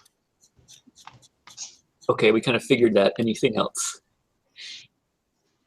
Like where in the stronghold? He says only select few have descended below. Usually, Helen Ray takes various people down to do whatever it is that they need to do down there. He doesn't know exactly what or where. He's never been there, but he's heard stories of it. It's and Can I it's tell if he's lying or not? roll an insight.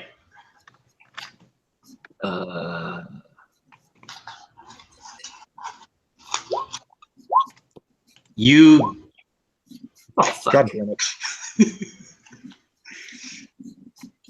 just throughout all this torture and investigating and grilling this guy, you can't be for certain, but you are leaning towards that he is telling the truth. But you're disturbed by this spectacle of torture. Why am I so good at torture? Curse my natural ability.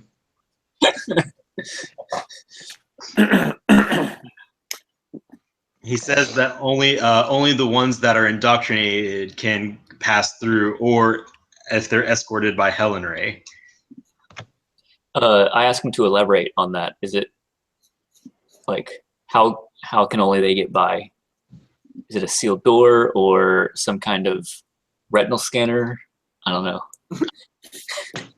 He says that it is it's only accessible by Helen Ray. He's not sure how she does it, but maybe through some sort of magical means, or maybe she melts through stone. Maybe she's got keys. Yeah, yeah. He looks at the keys and he goes, "Yeah, though probably one of those keys lets her down."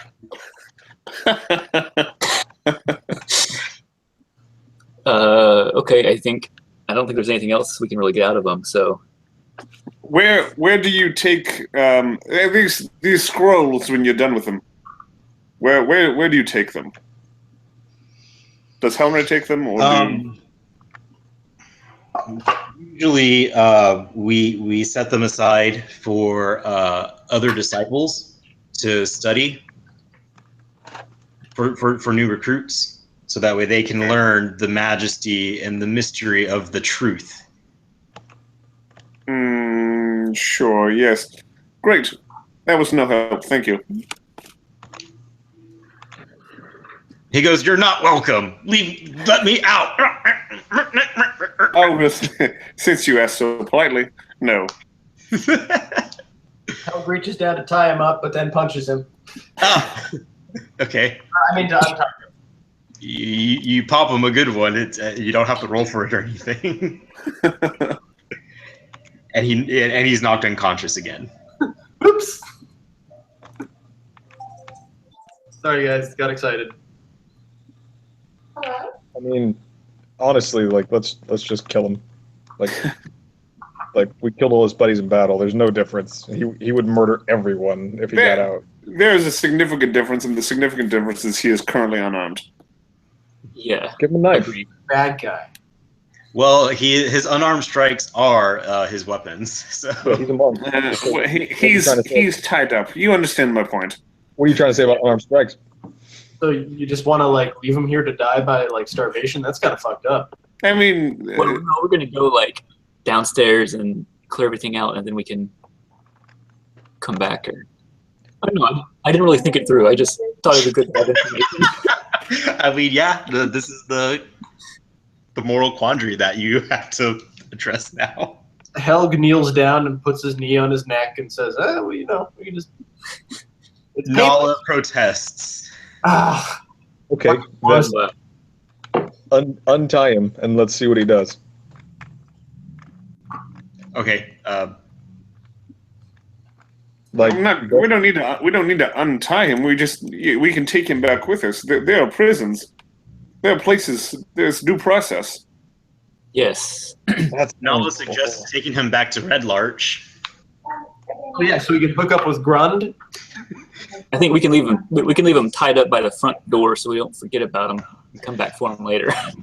all right. Don't need to do I swear, we're gonna come back and he's gonna be eaten by coyotes. I swear to God.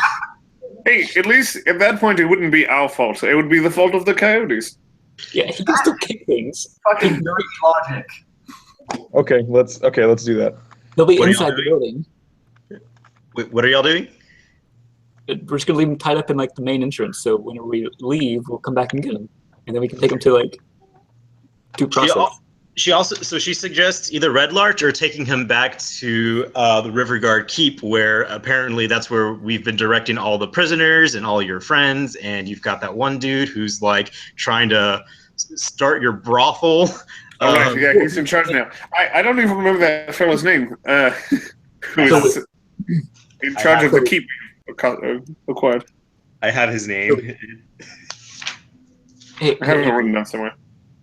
so how much time has actually passed since we sent all the prisoners like back? Right, we already have like a troop of people going back. Can we just like call one of them back to have him take this guy with? And let them kill him? Come on, let's kill him. It's not us. It's been a couple of hours. Oh damn. But let me see. Holger is the guy who is Oh yes. who is working the river guard keep for you guys. Right, Holger. Yeah. Nala suggests that she could walk him, or she could escort him. We need no. Yeah, I feel like she's pretty necessary with this. Can we just wait, wait for her to come back, or? She's found you guys in the past before. Like, we can just hang here. We don't have to go, like, right this minute to... I mean, Red Lodge is more than a day away, right? No, we have, like, the group of people who are going there that we rescued. Oh, right. I'm Yeah. just saying, give them with them. Helg yells, "Oh my God, he's coming right at me," and hits him as hard as he can. Thus solving the problem. Let's move on.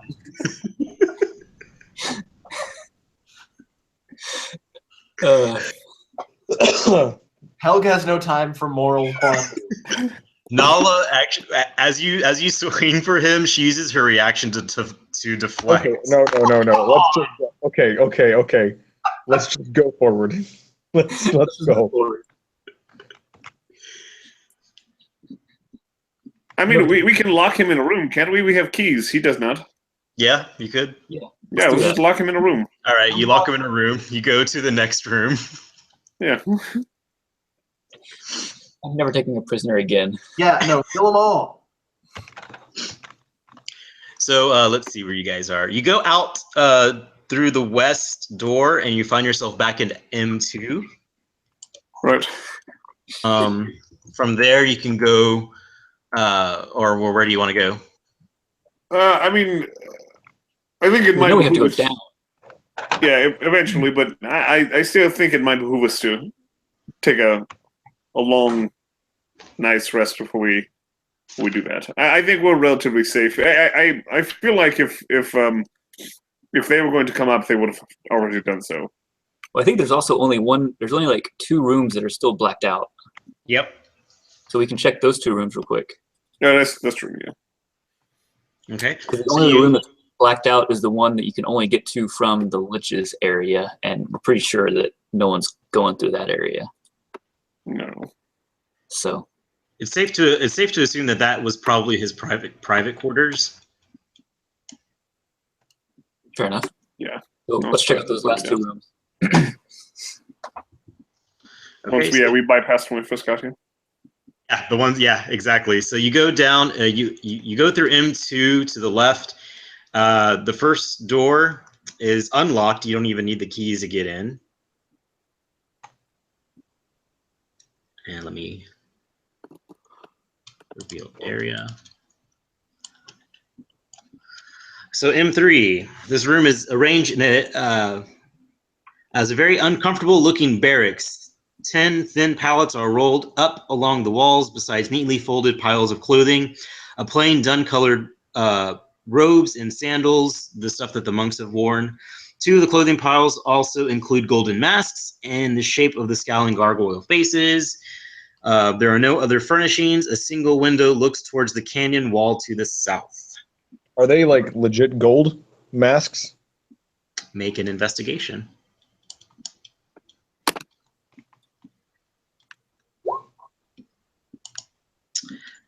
It's not real gold. It's gilded tin.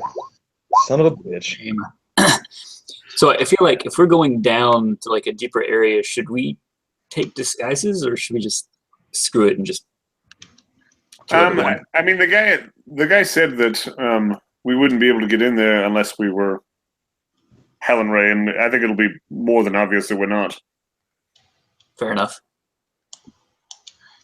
You've impersonated cult leaders before, Brian.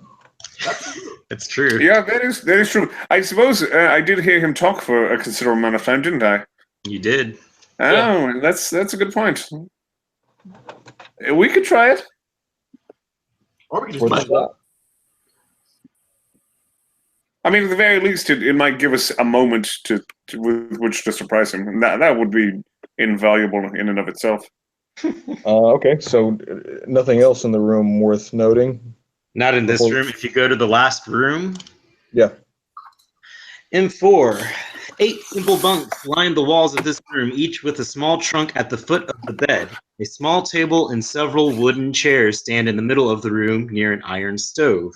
5 of the bunks are bare, but 3 are comfortably made up with sheets, pillows, and blankets.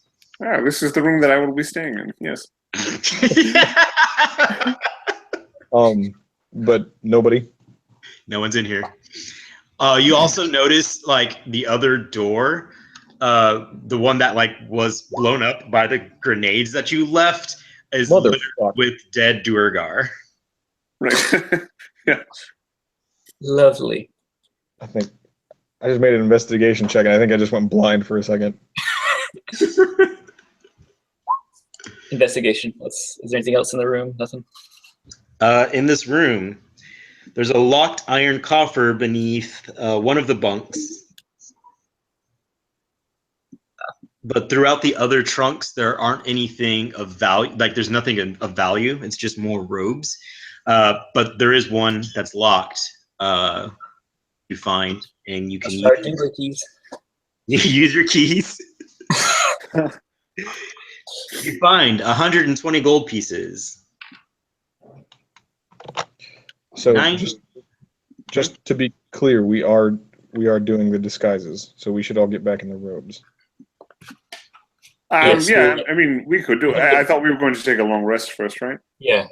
Oh yeah. Okay. So there's 120 gold pieces, 90 electrum pieces, Ooh. cloth of gold priestly vestments worth 40 gold pieces. They look like the priestly vestments that one dude was fighting you from the very beginning of this dungeon. A leather pouch containing 2 gold bracelets worth 30 gold pieces each. And then 3 magic scrolls. Ooh. What are the? Yeah. What are the scrolls? The first one is Earthbind. That sounds helpful. The second one is Maximilian's Earth Grasp. And the last one is Transmute Rock. Okay, hold on. Scroll of Earth Bind. Yep. Scroll of Earth Grasp. Millions Earth Grasp. Mhm. Scroll what was the last one? Earth Transmute Rock. Transmute Rock, that's yeah.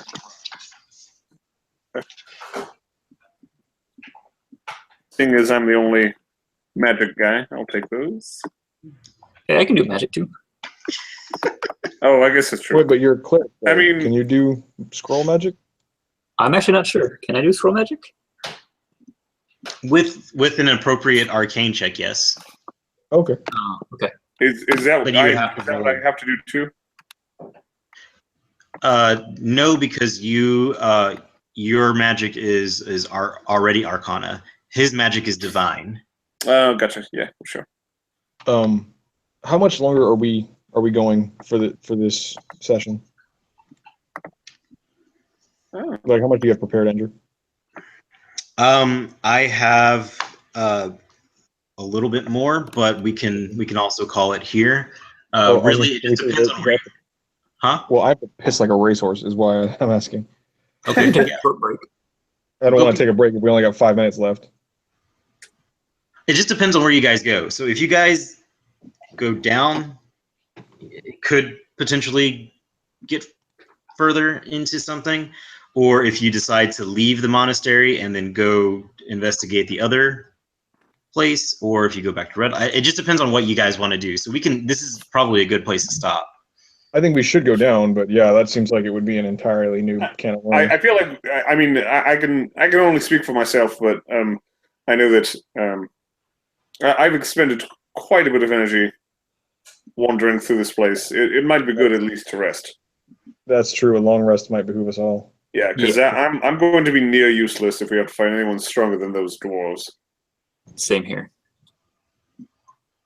Well, I'm sorry. I didn't mean to bring it to a premature close, but No, I mean it's fine. Like I said, I thought I was hoping that we would rest anyway. Yeah. So Well, I should think we are we say that talking we about have a- resting or stopping? Because I have like another hour or so. I don't know what everyone else's schedule is like. I mean, out of character. I mean, I'm fine to keep going.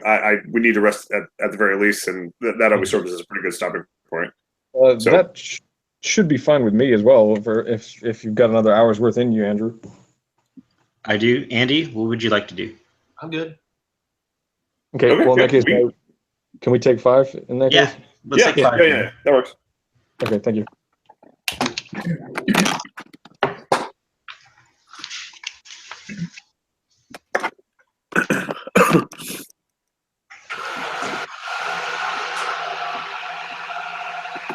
Wait, did we decide to rest? Is that Yes. happening? So Okay. you guys will do a long rest during this 5-minute break. Yeah. Can we make sure? Because I know, like we all have to get what, like 7 hours. Something like that. Yeah. I don't remember if I have to. I think you only need to do 4 because you're an elf or half Because of elf. Earth. Yeah, the elf stuff. That's I wasn't sure if that was like only full elf or that was. I think you can as a half elf because you're immune to like being put to sleep. Yeah, I don't have that.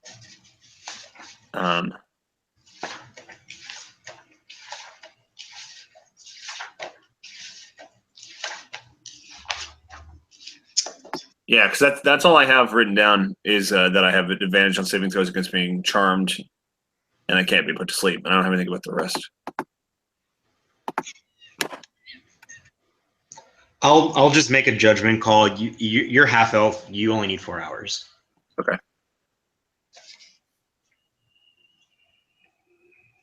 Okay. Well, that'll be good then, because Kalen's the same way, and we can like trade off keeping watch.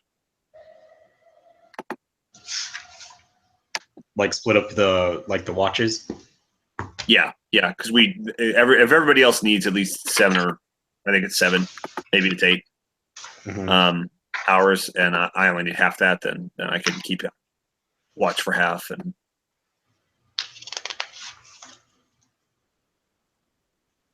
No, that makes sense.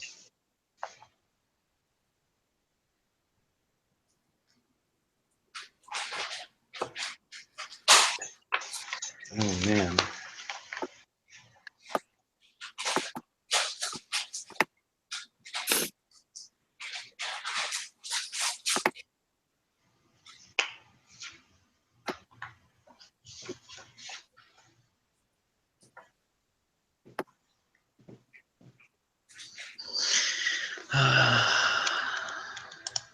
So let's see. yeah, I'm not saying because it looks like it may just be elves.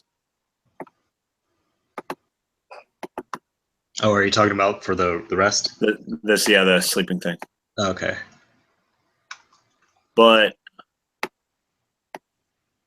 I think yeah, Kayla made herself an elf, so she only needs 4 hours.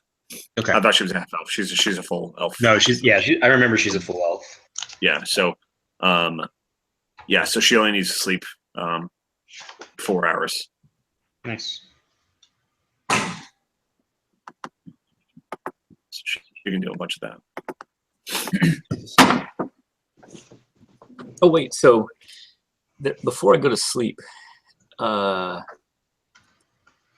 I do a detect magic on that one ring that the Lich warned us about? Oh yeah. Because that way I can like refill my thing. Or hold on, let me see. I have dispel magic and I have detect magic, I think. Well, we know it's magical, but will it tell you what kind or like what it does? It'll tell me what kind. Yeah, I think. Yeah, you can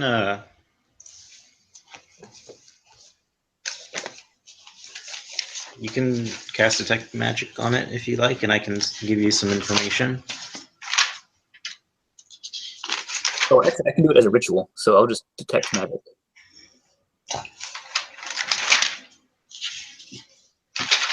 Yeah, I sense the presence of.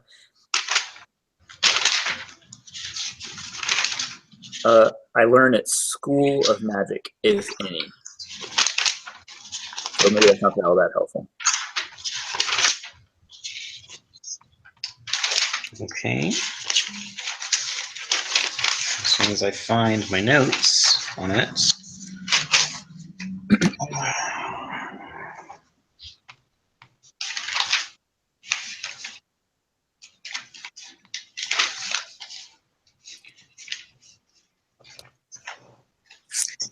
I'll tell you right now, you definitely detect an evil aura around it. Well, shit. You also detect a demonic presence emanating from it. Demonic? Okay. Oh, good. Did you say Obama? Demonic. How dare you? This ring has a political agenda. How dare you? The ring reaches out to you. Make America great again. The demonic presence is huge, okay? Huge. It's the greatest presence. It's a fantastic presence. Ask anybody. What's that? Grab them by the pussy? You say so. I think he's talking about the cat. Yes.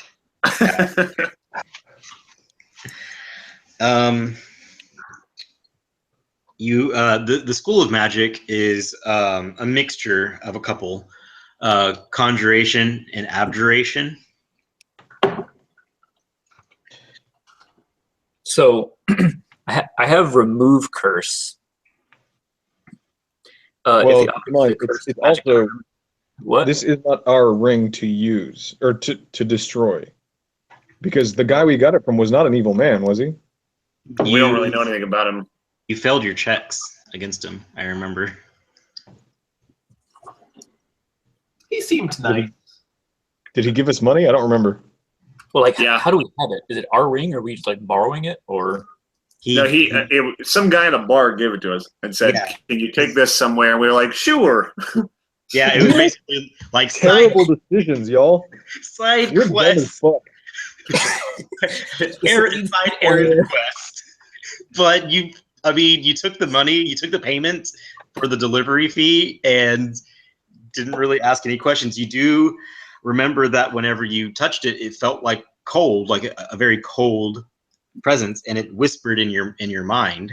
Yeah. You're not smart. Huh? That's totally normal. Like, who are we delivering it to? I don't know, some guy in Waterdeep? His sister. Yeah, he gives a name. I just don't remember what it is. Yeah, it's not. I don't have it written down, unfortunately. Well, maybe I do. Hold on. I think I have it written down. I have it written down somewhere. I just don't have the thing in front of me. I'm just assuming that once we get to Waterdeep, we can inevitably just ask Andrews, like, hey, what's that guy's name? Frath Helder is his name. Ooh, that's the worst. He asks you to take a ring to Waterdeep as he cannot make the journey to his sister. It gave him hope in battle, and now he hopes it will comfort her. I do remember he was suspiciously like, yeah, whenever. Like, there's no time limit on this. Just whenever you get there, I guess. But Josh, you do detect it's conjuration magic, abjuration magic, and evil, and a demonic presence. Okay. I'll leave it up to y'all. I don't even know if remove curse would do anything. I don't think we should, because again, like, regardless of our group's affiliation, it's not ours, technically. Like, Okay. it's probably kind of sketchy that we even put it on in the first place. Just keeping it safe. Yeah, I mean, it seems like cool magic stuff. I don't know. It gives us like bonuses or whatever. It gave you bonuses. That's true. Yeah. So it must be good. What are you, dog?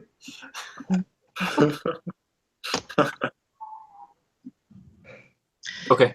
We're Let good. me know. So, Let me know if you decide to do anything, because then I can go this route as well.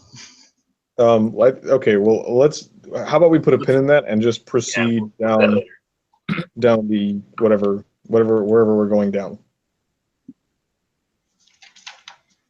Yeah. So we're all rested up? Yeah, we're all rested. All right. So is there anything So- else besides restoring your hit die and spell slots for well rested? It's you get your current or you get your HP back. You Yeah, get half the number of hit die you used, Okay. and then you get your spell slots back. What if your half is on a odd number? round, Round- Yeah, I think it Oh. rounds up. Round up. round up. Cool. Okay.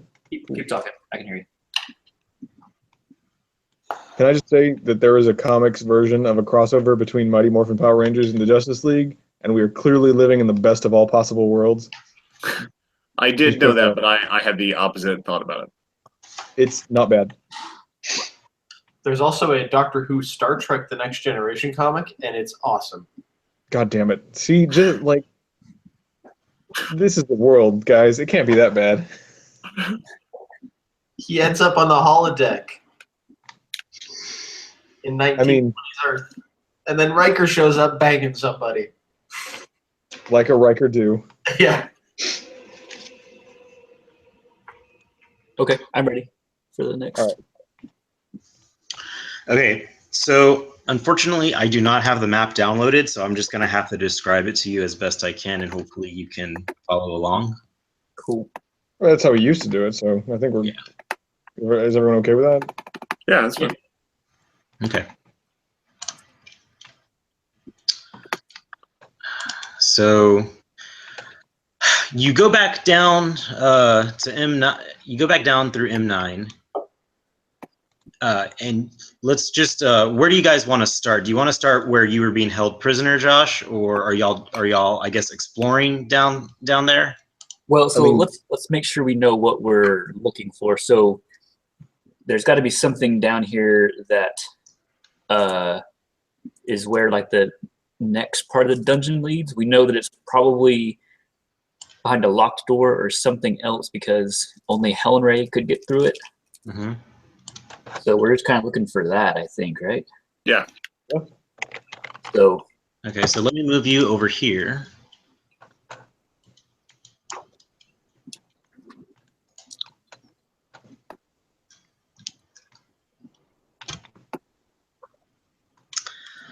Um,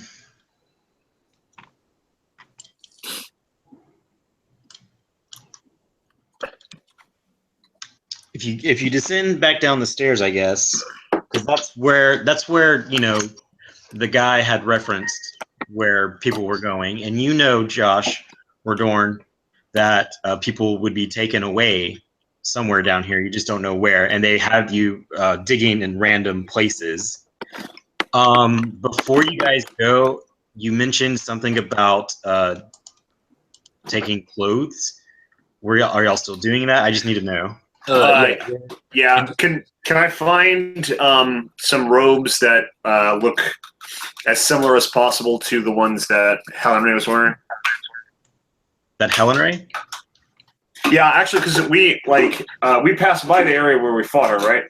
you want to take her clothes? Yeah, just take those. You can.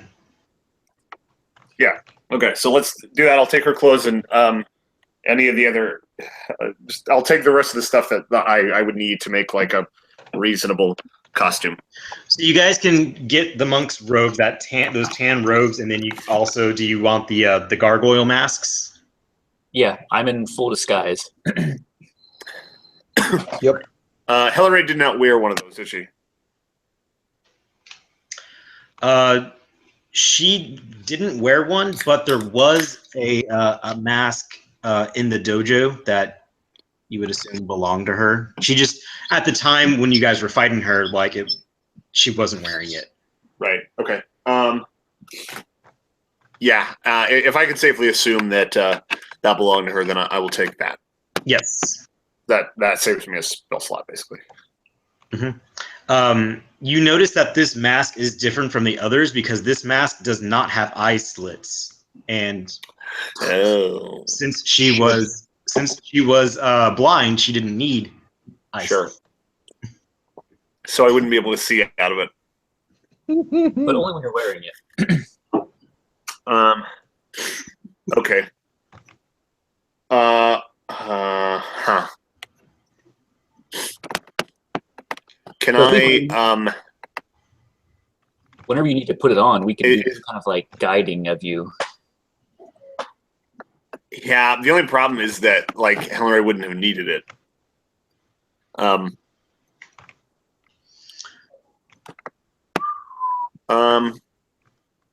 Dang. Okay. If anybody's particularly crafty, is there any way to, like, put some slits in there or something? Man. Make a. Oh, you know what? I'm sorry. How dumb of me. Is this movable? Is what movable? Hold on. I'm reading. Does anybody have? Yeah, like, can you make illusions? Anybody? That's I can. But I don't think it can move. Merv can make minor illusion. So can I. I don't know if I can I cast it, like, onto my own face, like, and if I do, will the illusion move with me? I would say yes, it would. Okay. I'd say you're sophisticated enough to do that. Okay, then Heron takes a solid couple minutes just examining the thing, and then casts ice. He's like, "Is it good? Is it the same? I can't see it." Like, holds the old one up. Anyone? Duck flaps over and he quacks at you. Quack, quack, quack, quack, quack, quack, quack, quack, quack. I'll Of take it course. as a yes. All right, I'm good. Snarf approves. Snarf, snarf. Snarf, snarf. Please don't. You're good.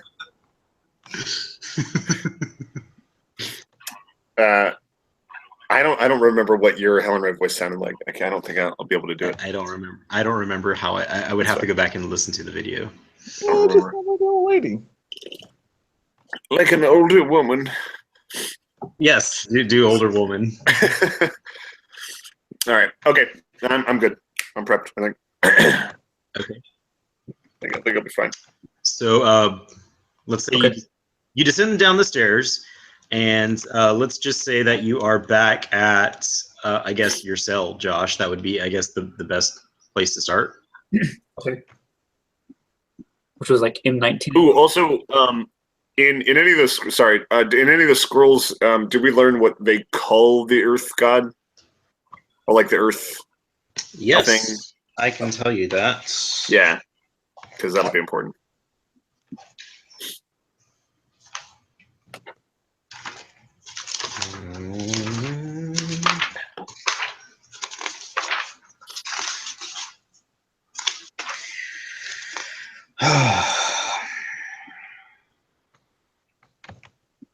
Ogremok. Ogremok, or Obermach, like Obermach. Obermach. Ogre. Ogremok. Okay. Ogremok. Because remember, Olhydra was the water one. Right. I remember that. So it's Ogremok is the prince, the one that they all worship to. Yeah. Okay. Marlos is trying to open a portal for him to come For through. Ogremok to come through. Basically. Yeah. Yeah. Okay. And let's see.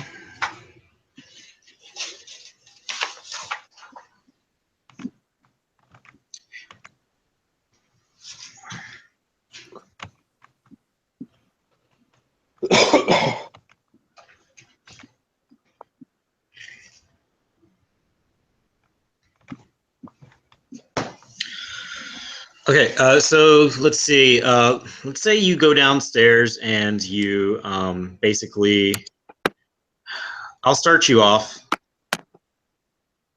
We'll say that you spend time going through these tunnels. Josh, you're leading the way. Okay. And you find. Oh, go ahead. So I guess I'm just gonna try and take him to the areas I have not been Mhm. before. Okay. So I'd assume I see like a black area on the map, so I assume that would be the area.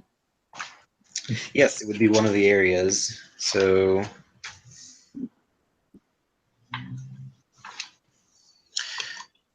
you come up to the top left, and you find an ancient stairway. The passage leads to a gate made of iron bars that blocks the way north, secured with a chain and padlock. Just beyond the gate, worn stone steps descend and turn left. This is no mine tunnel. The stonework, according to Helg, is near perfect despite its evident age. To the right, a short passage leads to a big door of iron plate dented in from the other side.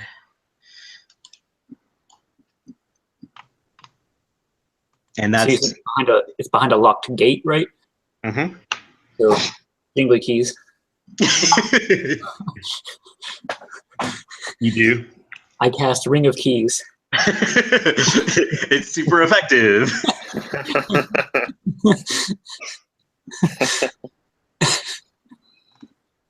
The ancient stair, if you guys are going to go down, and you get to this. Before we start descending, Kalen stops everybody and says, "Give me a moment," and casts Pass Without Trace. Okay. Oh, okay. Nice. So everybody has plus 10 to their stealth now. Excellent. Hold on, I want to see. I have something here. I want to say sneaking is not Helg's style. No, I'm good. Well, Hattori jumps from foot to foot, and he is just delighted with this increase in stealth. He's like a kid with a new toy. Yeah, every time you lift your foot up, you notice that the indentation you're making with your feet is disappearing as you're lifting them up.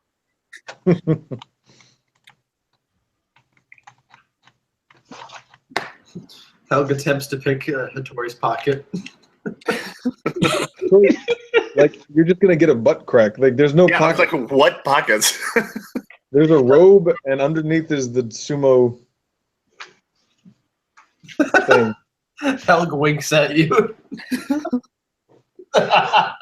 This friendship has gone to a new level. So you start to descend down the stairs. Who's holding the key that y'all are assembling together?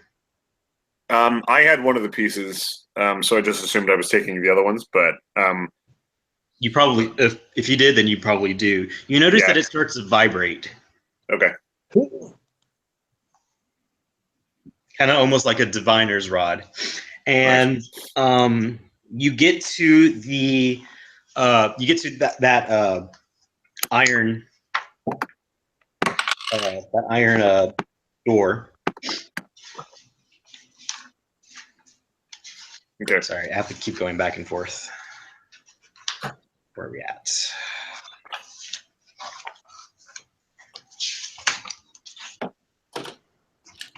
That big door of iron plate, and Merv suggests that we use the transmute rock scroll that we found to try to pass to get through.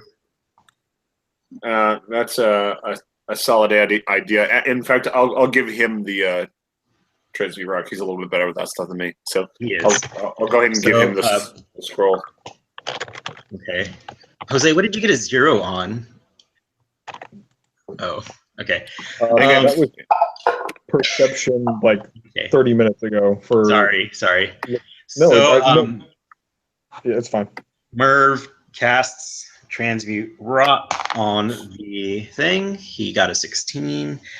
You also notice that as he casts it, so you've already gone through the gate. You've descended down the stairs. He casts the thing, and the magic helps to dispel whatever was holding it. And the rod that you have, Brian, it stops vibrating. Okay. From there, The stairs descend about 250 feet. Any dwarf, and you are a dwarf, Helg, you recognize the steps as dwarven stonework, most likely thousands of years old. Pretty nice, right? It leads to about a quarter-mile passage in a natural cavern. And it leads here. As you're descending, the ceilings are about 15 feet high.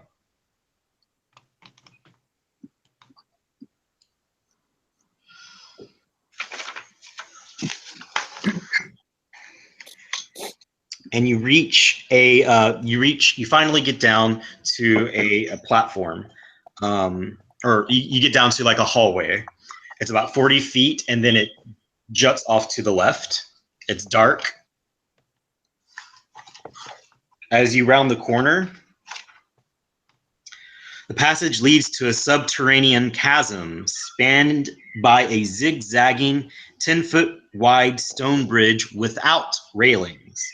The bridge links tunnels leading north and south. The chasm floor you estimate to be 50 feet below the bridge and consists of a jumbled mass of boulders. To the west,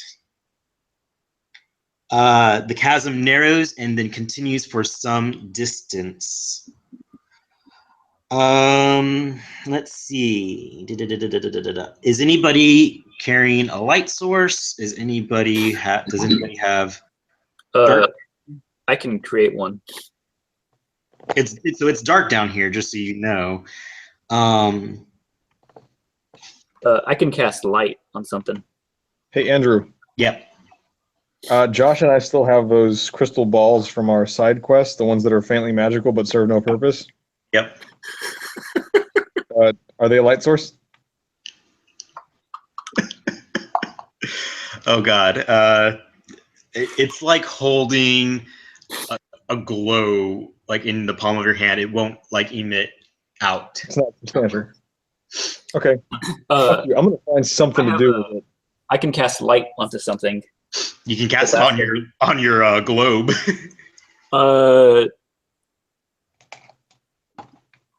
Yeah, I guess I'll do that. So I'll cast light on the globe. So for 1 hour, it's a cantrip.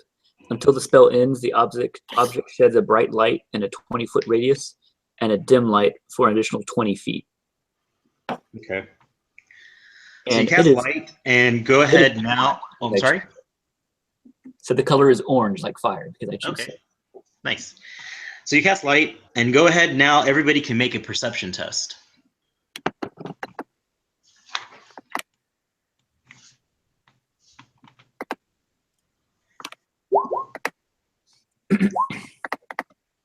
Joe, you see it. Helg, you see it. Holy shit! I did a thing. Nala sees it. Merv sees it. Kaylin does not. Heron, you do not. The ones who do see it, you notice up as you're walking or you're descending this platform or this bridge. You notice off onto like one of the cavern fixtures, 3 gargoyles, and they're looking at you as you pass. God damn it! What do you do? And actually, I need to roll. I answer their riddle successfully. Purple. Kick him in the nuts. The answer is man. They peer from their cavern wall, and they're looking at you. So dumb. So they seem to be looking for something. They look at you, and they can see that y'all are all in your disguises, correct? Yes. Yep. They're looking at you, and they seem to be waiting for something. Shit. I wasn't here the last time. Did we notice any like Earth salute or code word or anything? Maybe they need a hug. I'm trying to remember what we did with the gargoyles at the beginning. I feel like it was a long time ago. Would We I fought 'em, recognize yeah. any salute that the guards did before? Josh, you would know what the salute would be. Hells yeah. And it's a triangle formed with thumbs and forefingers of both hands. This one? Mm-hmm. We do that. Hattori copies him. Okay. Namaste.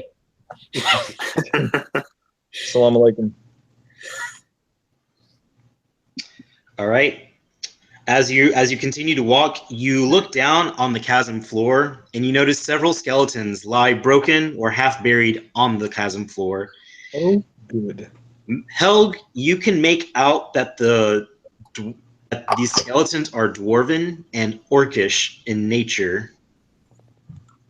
Help the dwarven ones are kind of like, sup?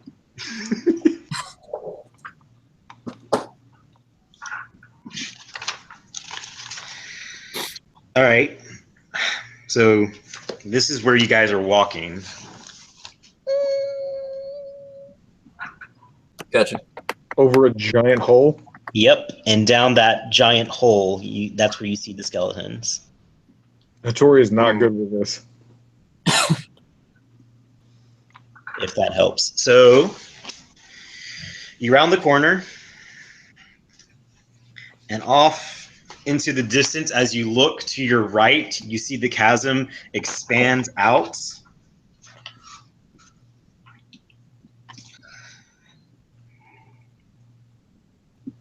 The floor of this large cavern is a broken jumble of stone with steep walls slanting up to a ceiling of hanging stalactites, perhaps 100 feet above. 50 feet up, the jagged walls are two openings, a wider opening to the southwest and a narrow tunnel leading southeast. Let's see if the characters are... you are not there quite yet.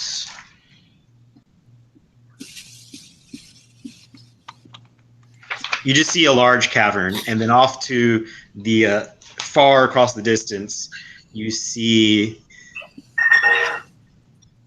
in spaces between us. Stop it. I'm sorry. Couldn't help.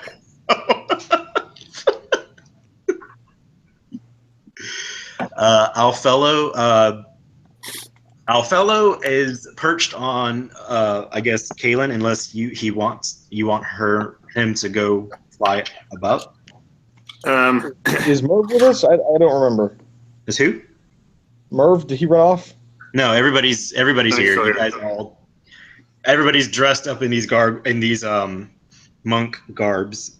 I think with the limited amount of space, Kalen will probably tell him to wait, or like circle, like leave the place and circle outside. Okay. No, 'cause he's not going to be much use down here. Yeah, he doesn't see anything. Not anything that we wouldn't anyway. No. Don't Exactly. elves have super good night vision? Yeah.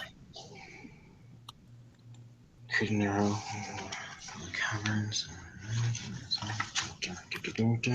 Okay, so as you you go down the winding path and you're coming up about 10, 20, 30 feet in front of you. As the path narrows, you see you're entering through like where the rock is on either side of you.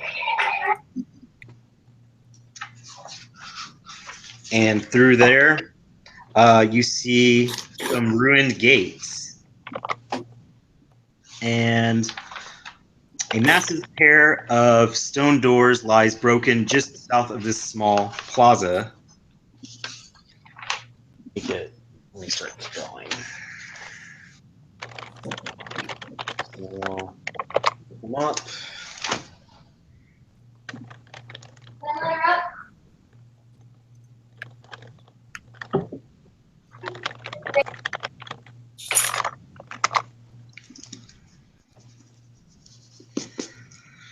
Here and there.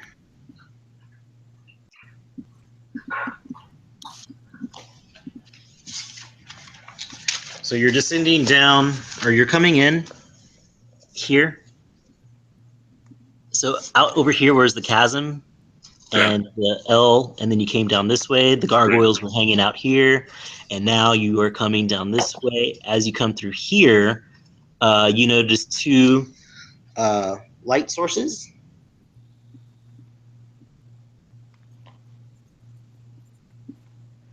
And then from the light sources, it's illuminating that it goes further down this way. And let me read the description. Massive pair of stone doors lies broken just south of the small plaza, flanking by iron torches that brightly illuminate the area. One door lists unevenly on its bottom hinge, and the other lies shattered on the ground. The standing door is carved with a pastoral scene of grain fields and rolling hills, worn and pitted by the centuries. A large, dimly lit hall waits beyond the broken gates. Arrow slits are carved into the west and east walls. Helg, make me a, I guess, history stone cutting. I know I have stone cutting as a thing that I know about, but I guess you just do history. I mean, I've got a 0 in that, so.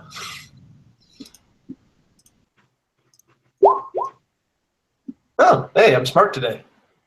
You recognize these as the former front gate of the stronghold of Tyre Bezel. But many, from what you can see as you're surveying this area, that it many years ago, it was probably there's some earthquake damage that was done. The ceiling here is 30 feet high, and the gate stands 15 feet tall. So this is kind of a big deal for a dwarf, huh? Mm-hmm. The arrow slits facing this area. You see that there are arrow slits, but you don't see any, like, I guess, something like resting there. And you guys are all still being very quiet, so what would you like to do? How would you like to proceed? I'll be right back. I just got a call from Lauren. Okay. Well, should we just go on through? Yeah, I mean, Make a stealth check. and Chad 10 to whatever you get. Yeah.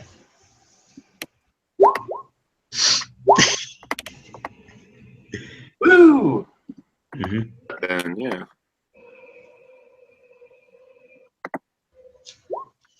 Oh, yeah, 28. Mm-hmm.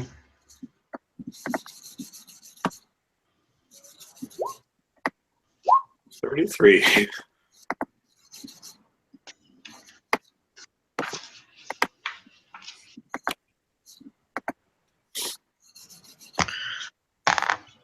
$24. 16. Everybody is being super silent as you guys kind of walk through. Through the as you go past the door that is on the ground, you see this was once a magnificent hall with a soaring ceiling, marble floors, and intricate carvings of prosperous farmlands decorating the walls. It has since fallen to ruin. Deep cracks mar the walls. Sections of the masonry have collapsed, and the huge stone doors at the north end of the hall are broken, the ones that you're just now kind of passing through rather silently. Passages lead... Oh, you're fine. Passages lead west and south, and there is a stone door to the east. A small cooking fire and several bedrolls are in the southeast corner of the room. And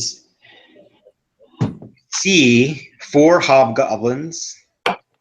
Oh shit! You see a large creature and a man on top of it. They don't see you, but you see them. This is what you see. This dude kind of chilling off into the corner. Oh fuck! Good. It looks hard to Fun. kill. And there are hobgoblins around him. There's one guy on top of this huge monstrosity.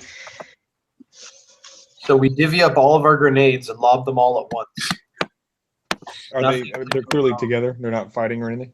No, they're not fighting each other. They're kind of just chilling. And because you all rolled really well on your stealth, nobody's taken notice that you are kind of walking through. Wait, would they even?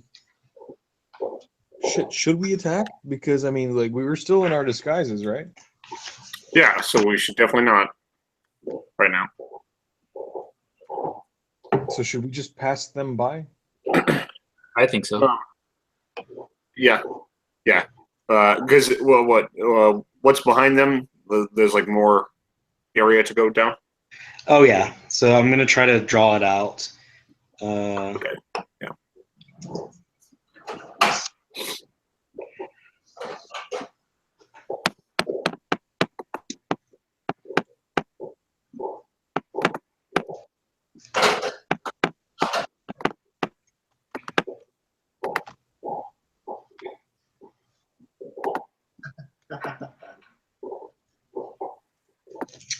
Okay. So let me just click on me so that way I can try to. All right, pencil. So you guys came from up here. This is the door that was on the ground. These are the two light fixtures. These are pillars that extend up. Down here is the clusterfuck of hobgoblins and the large guy. Here is a door that leads somewhere that you don't know. Here is a passageway that leads to the west. Here's a passageway that leads to the south. And on the middle pillars are torches. Okay. So What does the door look like? this door? Yeah.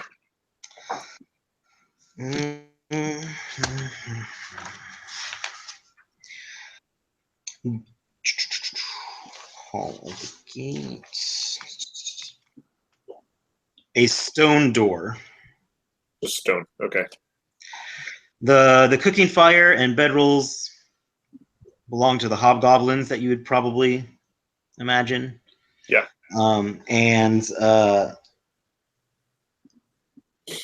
you see a man just there. He's a short fellow, but not like dwarven short or anything. Just small. Yeah.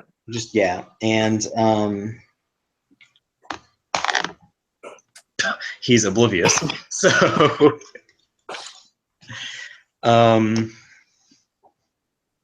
you guys are free to go.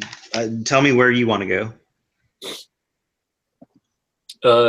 My only concern with the door is that if we try the door and it's like locked, we're gonna look really suspicious trying to go through. Like, I kind of want to go down the hallway. I'll say I just confidently stride straight south past the hobgoblins. Still like minding how loudly I'm walking. Just maybe they won't see me, but if they do, I'll give the air of like I know where I'm going. Okay. I guess we follow him. Yep, same. Okay, so I guess you guys all make a beeline towards the south. At this point, they do notice you because it's not like y'all are, concealed or anything, but y'all are just kind of walking silently. They look at you. Huh? I said, yeah. Okay. So they look at you, and the large beast starts to kind of sniff at you. God damn it. So good. God damn it. And then he curls back into submission of a very docile pose. He just sniffs and then he, All right. damn I it. smelled the tidal wave of testosterone just flowing from Brian. All right. Just keep walking. Yeah. Don't even give them a glance. The guy who is on top of it, he gives you the thing. and back. So Okay. So you continue south, and you're in another passageway.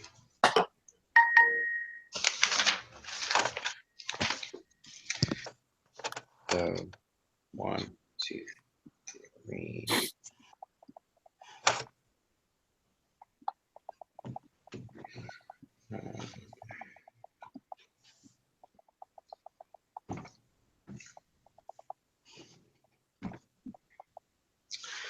So you continue south.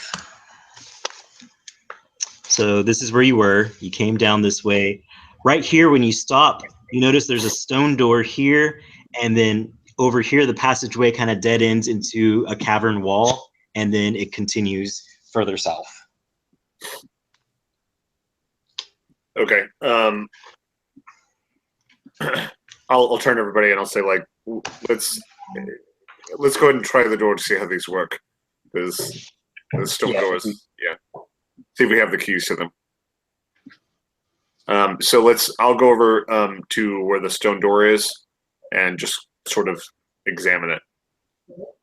See if there's, like, Okay. if I can just push. As you examine, okay. As you examine it, the door carved into this door is a frowning dwarf warrior in plate armor with spiky maces where his fists should be. Okay. Is that a thing that a dwarf would recognize, or is that just some dude? Some dude to you. Okay. I feel like that's something Helg would have drawn on his homework before he turned Mace it in. hands. Grr. So badass. Okay. So are you trying the door? I just want to, like, lightly push on it, see if it gives. Like, I want to make sure I know how to open this. That's Like, fair. so I'm not actually going in, just, like, testing it to see, like, this is in fact how you open this, so that if we have to go back, I don't look like an idiot trying to get through the door. No, that's fair. It's a stone door. It's got like a Or a knob, handle. sort of. Like you can open it. Okay. It's not Okay. locked, Okay. and there's nothing magical about this door. Okay. Then maybe, I don't know. I guess I'll try to be as silent as possible and see what's on the other side. Just, like, really carefully pushing this thing over to see what's on the other side. Okay. You open the door carefully or quietly and see a lot of stuff. So I'm going to try to break this down.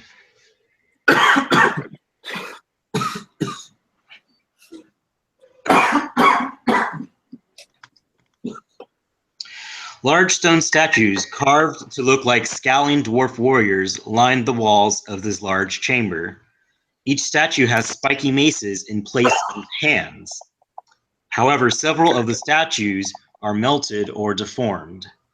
The flagstones in the middle of the room have been removed to reveal a surface of natural rock. Several work tables and shelves full of alchemical reagents are tucked up against the walls between the statues. Hold on one second.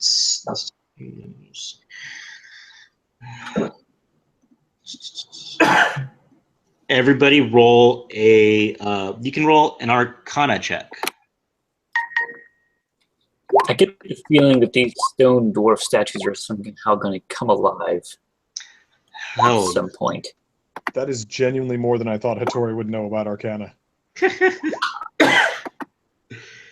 So those of you who got above a 15.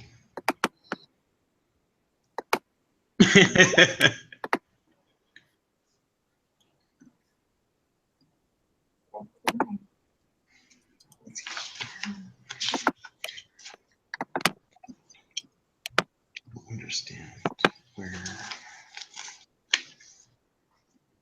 Ooh.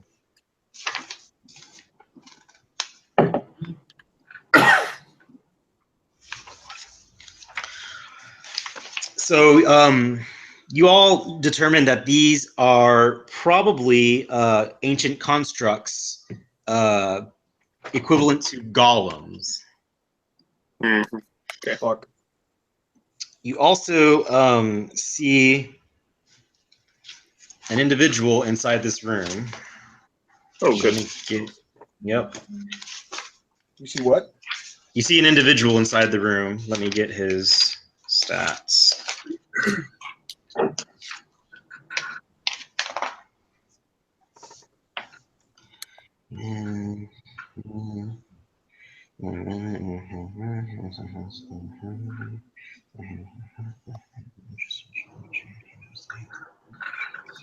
Okay, so let me first draw out what you guys see. That would probably be for the best. And I'm sorry, I'm like, this is a little, No, it's fine. it's a little hard to, so 10, 20, 30, 40, 50. It's a perfectly square 50 by 50 room.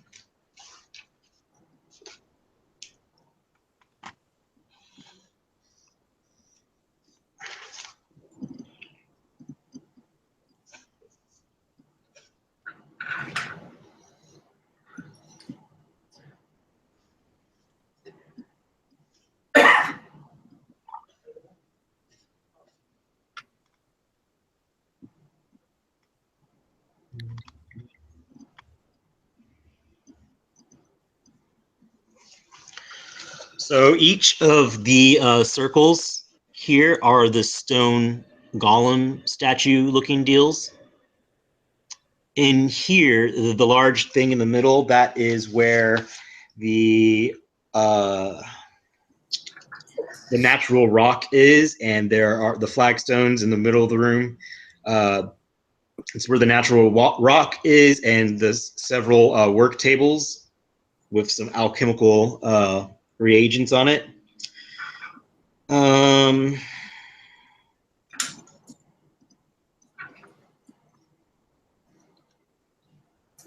you see a man. He is a medium-sized person, and he looks kind of like Hattori and Merv, but stone. So you would think that he's got an earth. Yeah, he's an earth enough. Yeah.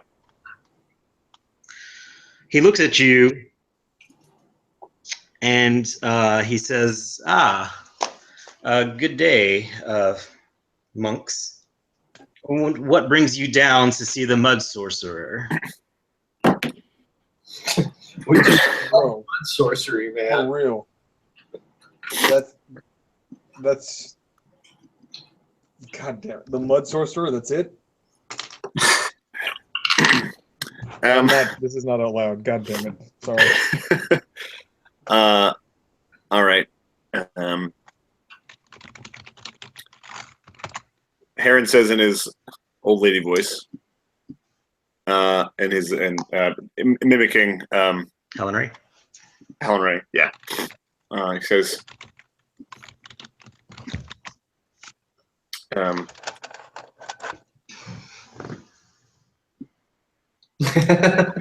sorry.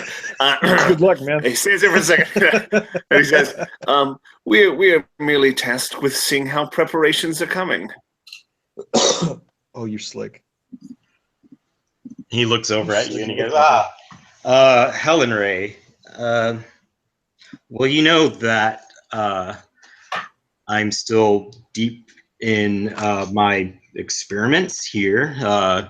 Marlos has left me to try to reactivate these. You know this. Have you brought me another soul to sacrifice? How many people are in this room with us? Is it just the sorcerer? It's just the sorcerer. Let's just kill him. I'm gonna walk up. I'm gonna walk up towards the sorcerer slowly, as if I'm the sacrifice, and I very like my arms crossed, in deference to him, and I want to get as close as I can to him. Okay. I want to say it is this humble one's great honor to be the sacrifice that you desire. For the glory of Ogre Mock, you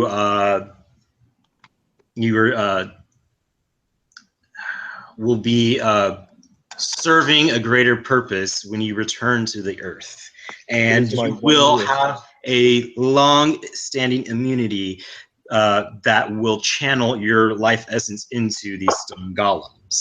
Am I within arm's reach? Yes. All right, let's do this. Let's go time. Hell, Gills, that's my boy.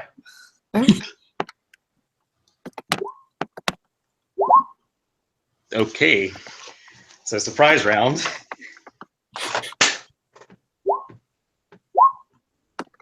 Oh, I just rolled initiative. Yeah. So yeah, we'll roll initiative, and then I'll resolve. Hold on, let me write that down. 23. I also want to use I also want to use flurry of blows. So I'm not done yet. Okay, go ahead. But I'll wait until everyone's done with their initiative.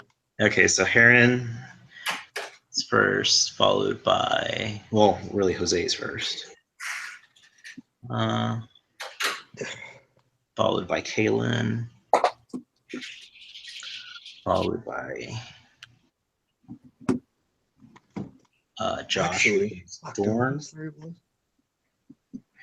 Followed by Jose, Heron, and Helg. Followed by Merv and Mala. And my guy. Is Yes. create water a free action or is it a bonus? Would that take my bonus actions place?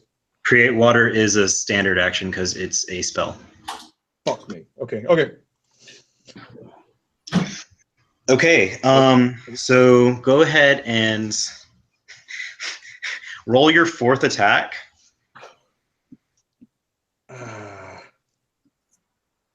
Okay.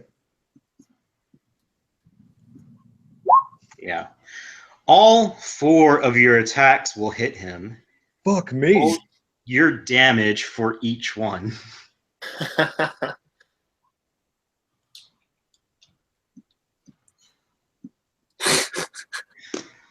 All right.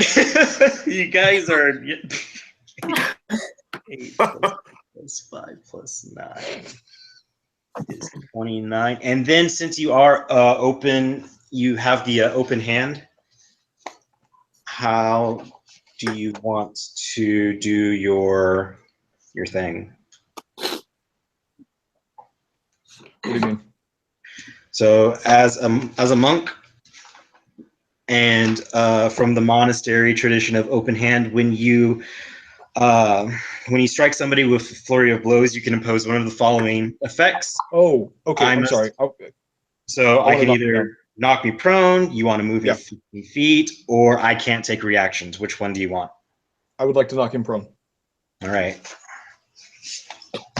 He takes 29 points of sumo damage. That's the worst kind of damage, motherfucker. So 82 minus 20. Okay. He's looking rather just like, what the hell is going on? Like, I'm being pummeled and now I'm knocked down to the ground. And yeah, we are going to have to go into initiative. He yells out in rage. And so now we are in initiative. As I'm striking him and he falls, I yell, "Your nom de guerre is terrible. Mud sorcerer, you piece of shit." All right.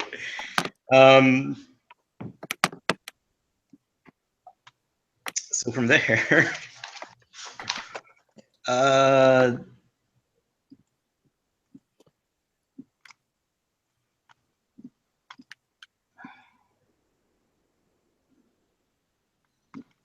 all right, you're up, Heron. Yeah. Okay. I guess I don't want to.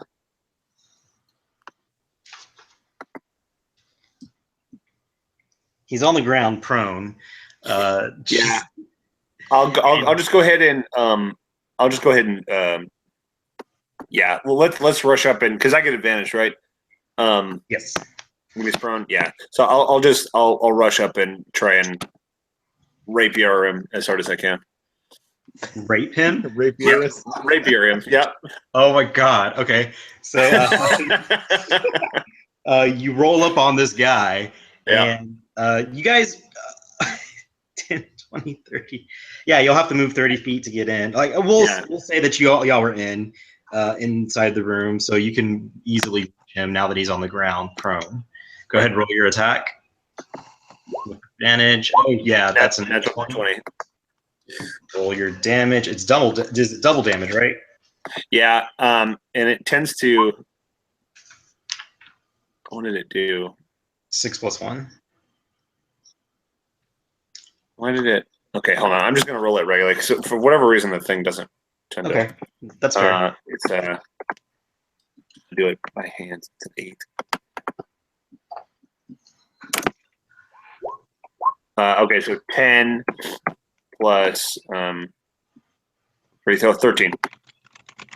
Okay, you slice at him, and he's like, ah! All right, after Heron, in the initiative order, it is it is Tori's turn. Are you shitting me? So you had the surprise round, and then in the initiative order, you are after Heron. All right, man. Sorry, Mud Sorcerer. Oh, wait. Okay, hold on. I did Flurry of Blows, so that's 2 key points, right? That's 1 key point that you expend. Oh, fuck me. Okay, well, I'm going to do it again then. Flurry of Blows, okay. You may not need that. That's probably okay. And you get advantage on every single one of those. Yes, you do. Oh, shit. Well, then, okay. Fuck. Start over. How should I... Can I just You do can 4 click more? there's like the advantage button. Just start over, yeah. Yeah, I don't think you need to use your key points though, because he's like almost dead. Is Yeah. he? I mean, Well, I just don't combined, we've done like 36 points to him in like 2 rounds, or in I like don't want to take any... 2 I've turns. still got 3 key left if I do that, and I don't want to take any chances. Is that per battle or per like rest? Per rest. Per rest. But that's... I mean... It's up to you. All right. You do it past like a ton of gargoyles. I was not aware I had advantage, so I'll just... Yeah, because he's prone, so you do. Yeah. My So yeah, bad. start over. Shit, I'm the one who knocked him prone.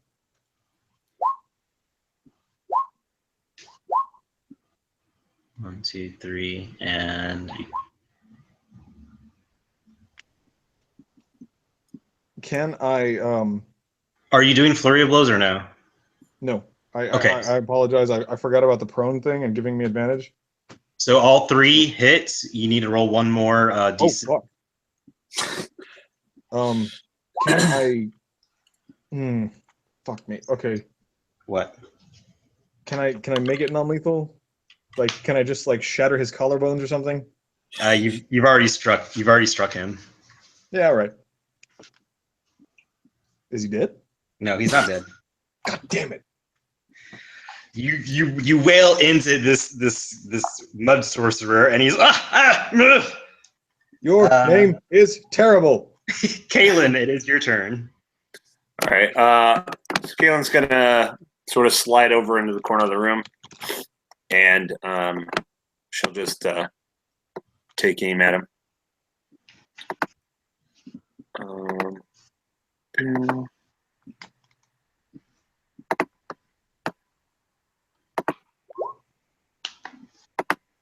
Yeah, 20 hits. And 6. Okay. Anything else? Or she gets the attack. No.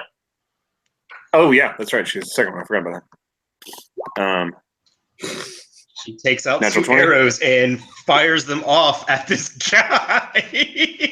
That you guys just go ahead and roll the damage for that. All right. So 6 is 6 plus another so 10 10 damage. Yeah.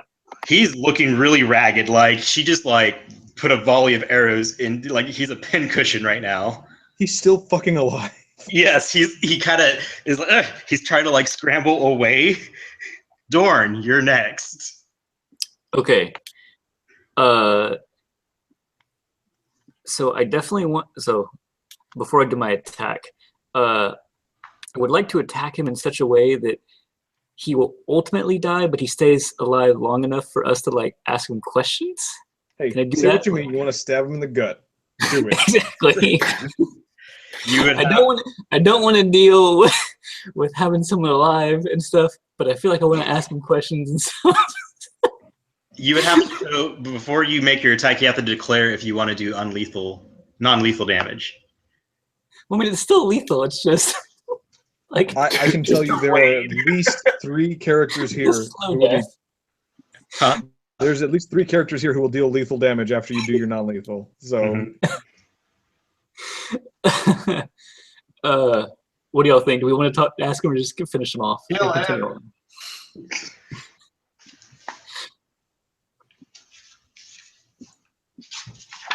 it's up to Wait, you, let's just boss. go ahead and kill him. It's in the moment. It's your call. Yeah. Yeah, really. I'll just do lethal. Okay. Come on, man. Treat yourself. Treat yourself. Well, it didn't matter. No, it's okay. A 10 will hit this sorcerer. Nice. What the hell is wrong with this man? I mean, he might be like a low defense, high HP kind of guy. Yeah. He seems Yeah. like it. Yeah. It's Yeah, just because we would have killed anybody else, but at this point. hmm With that halberd strike, you skewer him, and he is no more. 7 was exactly what you needed. That worked out so well. like what was that? I'm gonna. Kaylin's gonna try and retrieve her arrows if she can. She can. Okay. Yeah, I mean he's a challenge rating of 6, and you guys just because you had the drop on him, like Surprise round. Yeah. that's what did him in. Like I can't Okay. even. I told you those disguises would help. Yeah. That's all it took. Helg is never really doubted you for a second. not sure how to feel right now. He didn't. Did Helg not do anything? Hell didn't get to go. Because that battle lasted 18 seconds. That's how it went.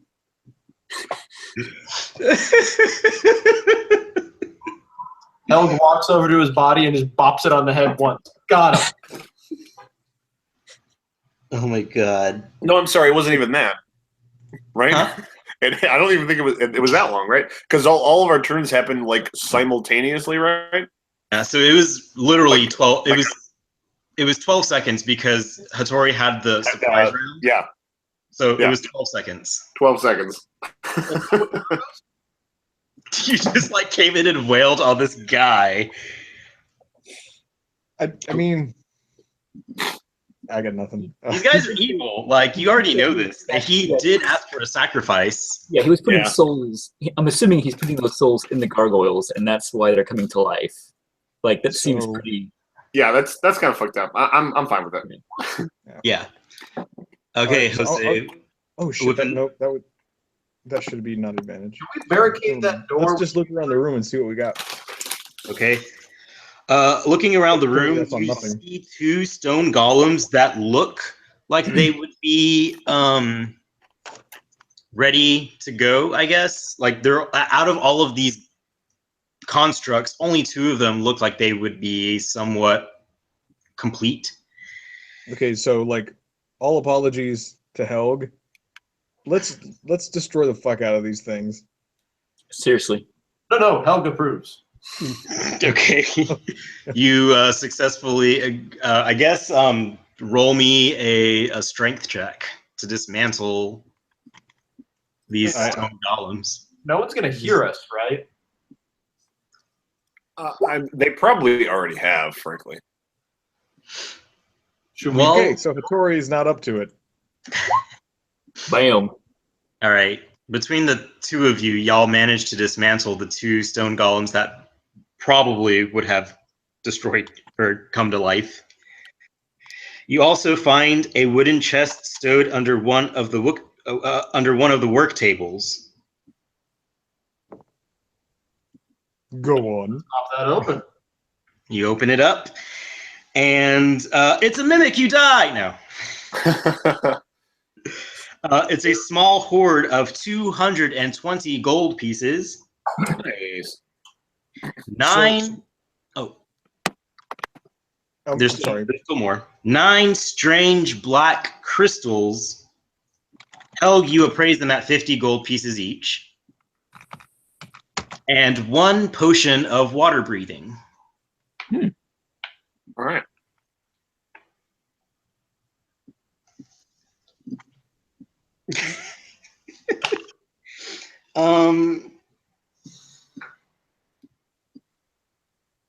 You also find on him a wizard staff, but unless you can cast stuff with it, it probably wouldn't really. There's a wizard staff. Just so Murph you can know. take it, right? You know, Murph yeah, I'll smart? take it. Okay. Like, yeah, fuck that. I'll take it. It's a simple weapon. I can use it. You can use it. Yeah, you can use it as a quarterstaff, as a monk. And if Nate ever comes back, knock on wood, next blue moon. He's not a wizard, though. You're not a wizard. Yeah, no, I'm not.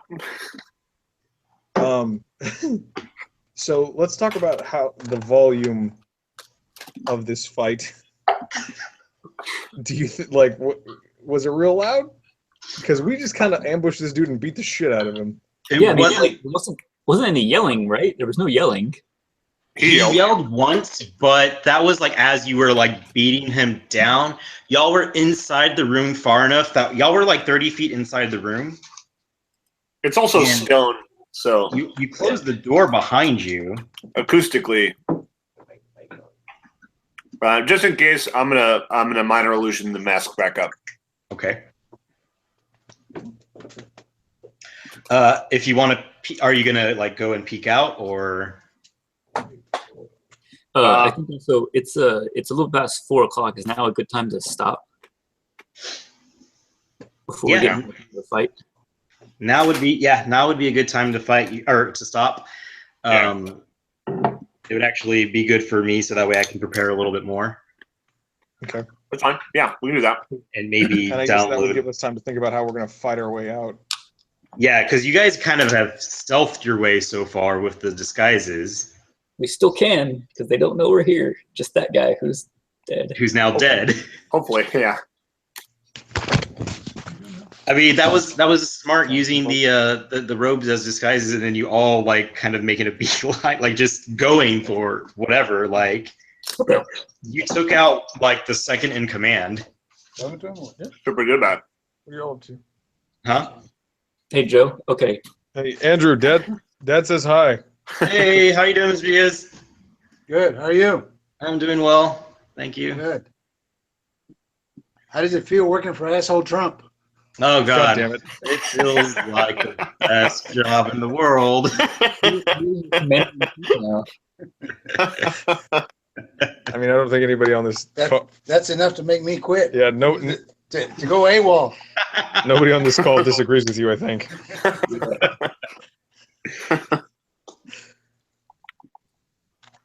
So, Well, again, Andrew, it was very, very enjoyable. Thank you very Yeah, that was much. a good one. Yeah, thanks. Yeah.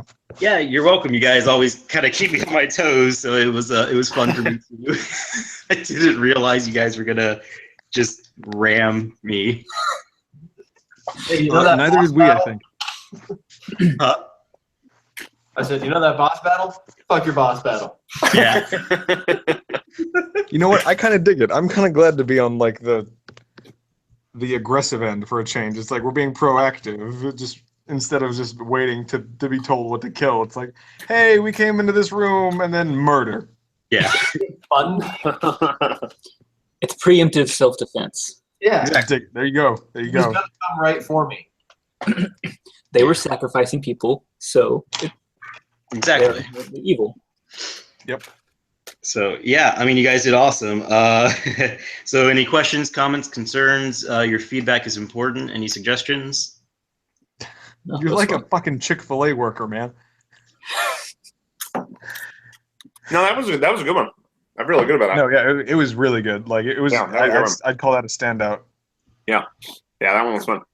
I could definitely use some more Polynesian sauce though. I'll get rid of all that. All right, Good, well, well, I have neglected my child and my family for too long, so I better make a quick goodbye. Okay. Same. But thank y'all. It was very enjoyable. And Andrew, again, thank you very much. No, you're welcome. Yeah. I will. Yeah, just text me later, Joe. All right. Well, y'all take care. It was good talking to y'all again. See you later. Bye, guys. Bye. Thanks, everybody. Yeah, you're welcome. I will divvy up or I'll count up the experience. It was a lot. 27. You got past the lich. It's a lot. So and you got past all those other Nice. You're not going to level up again, but it'll be No, but I mean, yeah, that's good. yeah. Y'all did good. So That's good. cool. Well, and I'll send out another message on the group chat, and we'll find out another time. Cool. I know that I can't game next weekend because I'll be out of town, but February. Okay. I may have a wedding the Saturday of the 4th, but I think Sunday I'll probably be okay. Okay. I don't know about Katie. I don't know what her schedule looks like, but I think like Sunday afternoon. I think I'll be okay. Okay. I'll have to look Andy? into it, but I've got some stuff going on at some point. I'll have to look at my schedule and find out. Okay. But- Cool. Pretty good. Cool. All right then. Okay. Well, thanks a lot again, guys. It was a lot of fun. So, and I will read up and try to make it a little more challenging, I guess. all right, cool. All right. Y'all take care. Bye. Bye.